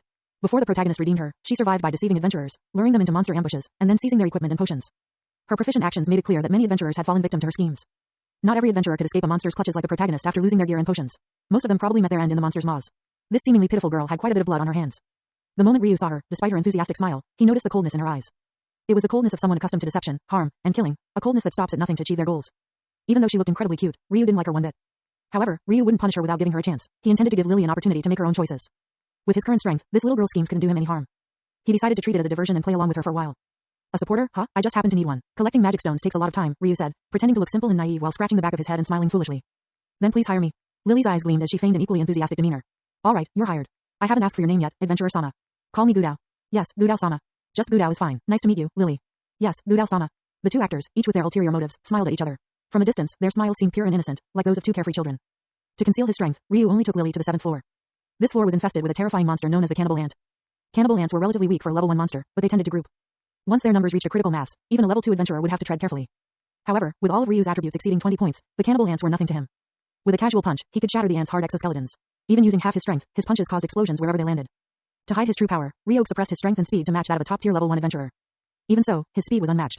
Under Lily's astonished gaze, Ryu's monster-clearing speed was far faster than that of a 5-member level 1 team. He must have some powerful magic items hidden on him. Lily thought as she tirelessly gathered the dropped magic stones and materials while secretly observing Ryu's every move. Time flew by, and soon it was around 3 p.m. Ryu remembered Mamma Mia's instructions and decided to stop. Sorry, Lily, I have something to do today and need to head back early. Really? Though it's a bit early, we've had quite a fruitful day. Let's head back now, Lily agreed, having already gathered the information she wanted. The two of them returned to the surface. Gudao-sama, these magic stones. Support me at patreon.com/absolutecode. Player's Journey in Anime World. Published by Web Novel. Summary. An FGO player named Win Ryu miraculously gets a rare SSR with a single draw. Overwhelmed with excitement, his phone explodes, unexpectedly causing him to travel to another world. There, he obtains a modified FGO system. Possible world. Don Machi Ri. 0 No Game No Life Fate series. The cover photo is not mine. Credit goes to the owner. FGO, 14. Lily took out the magic stone she found today from her backpack, a trace of nostalgia flashing in her eyes. With her many years of keen and ruthless insight, she could tell at a glance that today's total haul was worth around 100,000 valis. It would have taken her deceiving several rookie adventurers to accumulate this much. Take these to exchange, and just give me half tomorrow. I have other matters to attend to, so I'll leave first.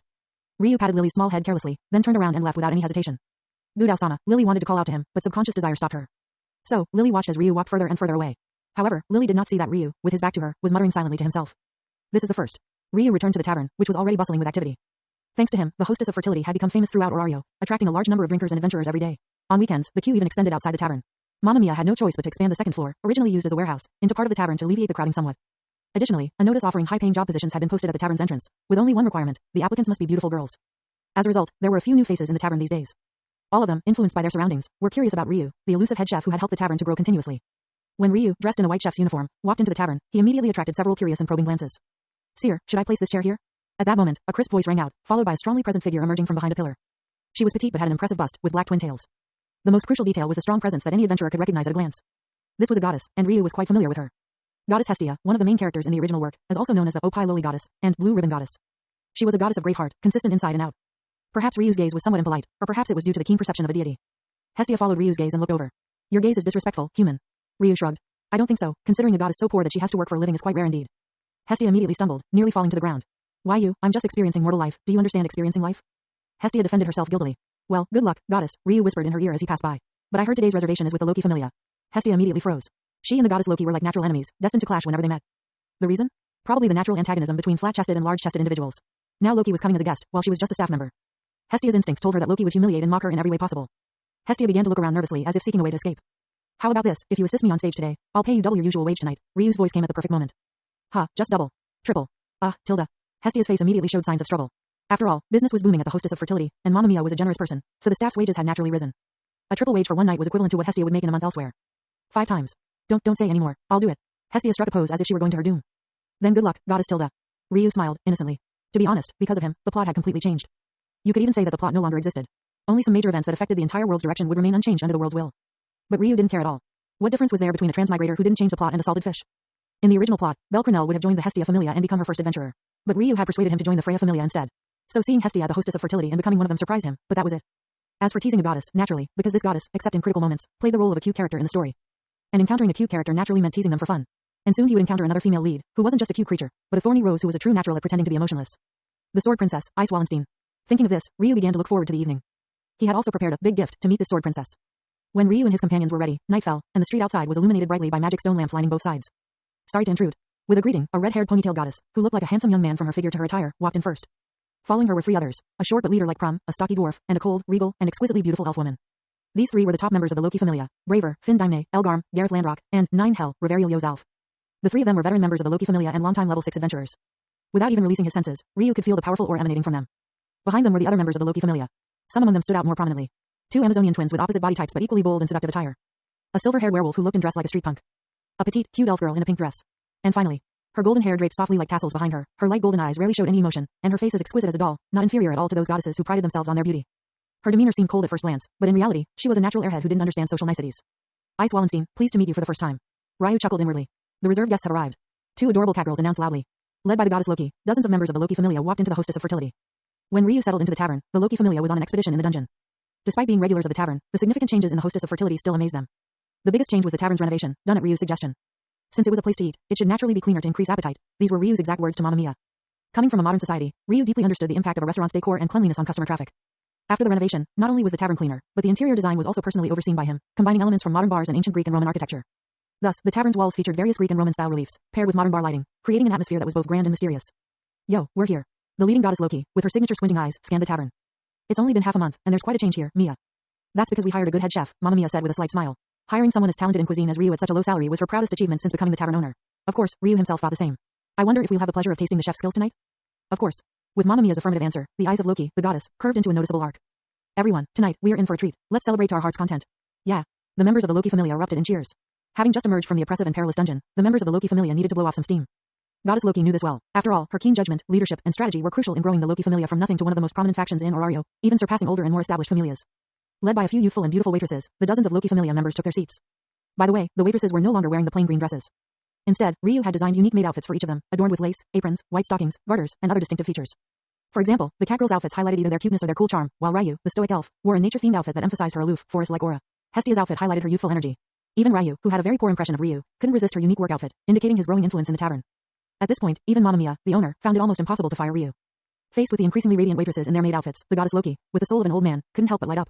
Her hands made grabbing motions, drool formed at the corner of her mouth, and her eyes seemed glued to the waitresses. Loki, mind your image, the Familia's vice captain, Reveria, Orario's strongest female mage and an elven royal, admonished their deity like a nagging mother. Reveria, just let Loki-sama be. Everyone's very happy today, Finn, the ever-smiling captain of the Loki Familia, advised. Though he appeared to be a child, Finn possessed a strong personal charisma. Exactly. Reveria, if you keep this up, you'll never get married. Someone chimed in, and Loki immediately seized the opportunity to tease their vice captain without thinking.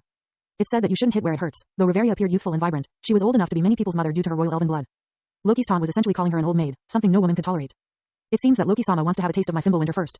Reveria's expression was so cold it could almost freeze the air around her. Wait, Reveria, calm down, stop, help. And thus, a strange sight unfolded. One of the most prominent factions in Orario, the Twin Kings, specifically, the main god of the Loki Familia, was being hung from the ceiling. Loki was finally let down, and by then, the celebration banquet had already begun. The waitresses bustled back and forth, serving dishes that were exquisitely presented, uniquely flavored, and aromatic to every table. What is this? This is delicious. This trip was worth it. After tasting the dishes, the members of the Loki Familia couldn't stop exclaiming in delight. Even the usually dignified and serious Reveria, as well as the expressionless Ice, were eating with flushed faces, their knives and forks constantly reaching for more food on the table. This is. Loki had just taken a bite of a salad-like dish, her typically squinted eyes suddenly wide open, looking at the feast before her in amazement. As if to confirm something, Loki reached for another piece of fish. Another scene unfolded before Loki's eyes. If the salad had brought her the freshness of pastoral scenery, then the fish had taken her to the seaside. What a terrifying creation. Even a god's work is no better than this. When it comes to brewing, gods have divine power, can use rare materials not found in the human world, and can brew with almost infinite time, naturally beyond the reach of mortals. But when it comes to cooking, gods, with their nearly infinite lifespans, are far less creative than mortals. If Ryu knew about the high praise from goddess Loki, he would probably laugh out loud. I haven't even used any special ingredients, and you're already so impressed. Yes, these dishes were just today's appetizers. The main courses hadn't even been served yet. And this was only at the intermediate culinary level. If it were at the advanced level, it can make dishes shine. You'd be in for an even bigger surprise. Since upgrading culinary skills didn't require many energy points, Ryu had directly enhanced his cooking to the level of Saiba Juchiru. The culinary prowess of Yukihira Soma could make people strip. His father could make them change clothes altogether. The difference in their culinary skills was evident. Mia, where did you find this chef? Why don't you let him come work for me? Loki asked Mamma Mia at the bar with a flattering expression. She thought Mia would refuse, but to her surprise, Mia responded with a complex expression. You can ask him yourself. If he agrees, I have no objections. Tilda. Just as Loki looked puzzled. Get ready for the main course. Several waitresses called out loudly. The members of the Loki Familia, who had been eating and drinking heartily, couldn't help but stop in shock. Wait, what we were enjoying so much was just the appetizers. Tilda, it's you. Support me at patreon.com/absolutecode. Player's Journey in Anime World. Published by Web Novel. Summary. An FGO player named Nguyen Ryu miraculously gets a rare SSR with a single draw. Overwhelmed with excitement, his phone explodes, unexpectedly causing him to travel to another world. There, he obtains a modified FGO system. Possible world. Danmachi Ri. Zero No Game No Life Fate series. The cover photo is not mine. Credit goes to the owner. FGO, 15. When Loki saw a certain figure pushing out a cart, she immediately sprayed the wine in her mouth onto the face of the werewolf opposite her and then shouted loudly. Hey, Loki, what are you doing? I'm going to kill you. Werewolf Bet, who was inexplicably sprayed with wine, was instantly furious. Loki's attention was not on him. Ever since several young ladies in maid outfits came out from the back kitchen pushing carts, her usually squinted eyes had opened wide, staring fixedly at one particular figure. That figure was none other than Loki's lifelong rival, Hestia. TCH, so you recognize me, huh? Hestia pouted and muttered softly. In an instant, Loki dashed over to Hestia with the speed of a 100-meter sprint. Oh my, isn't this shorty?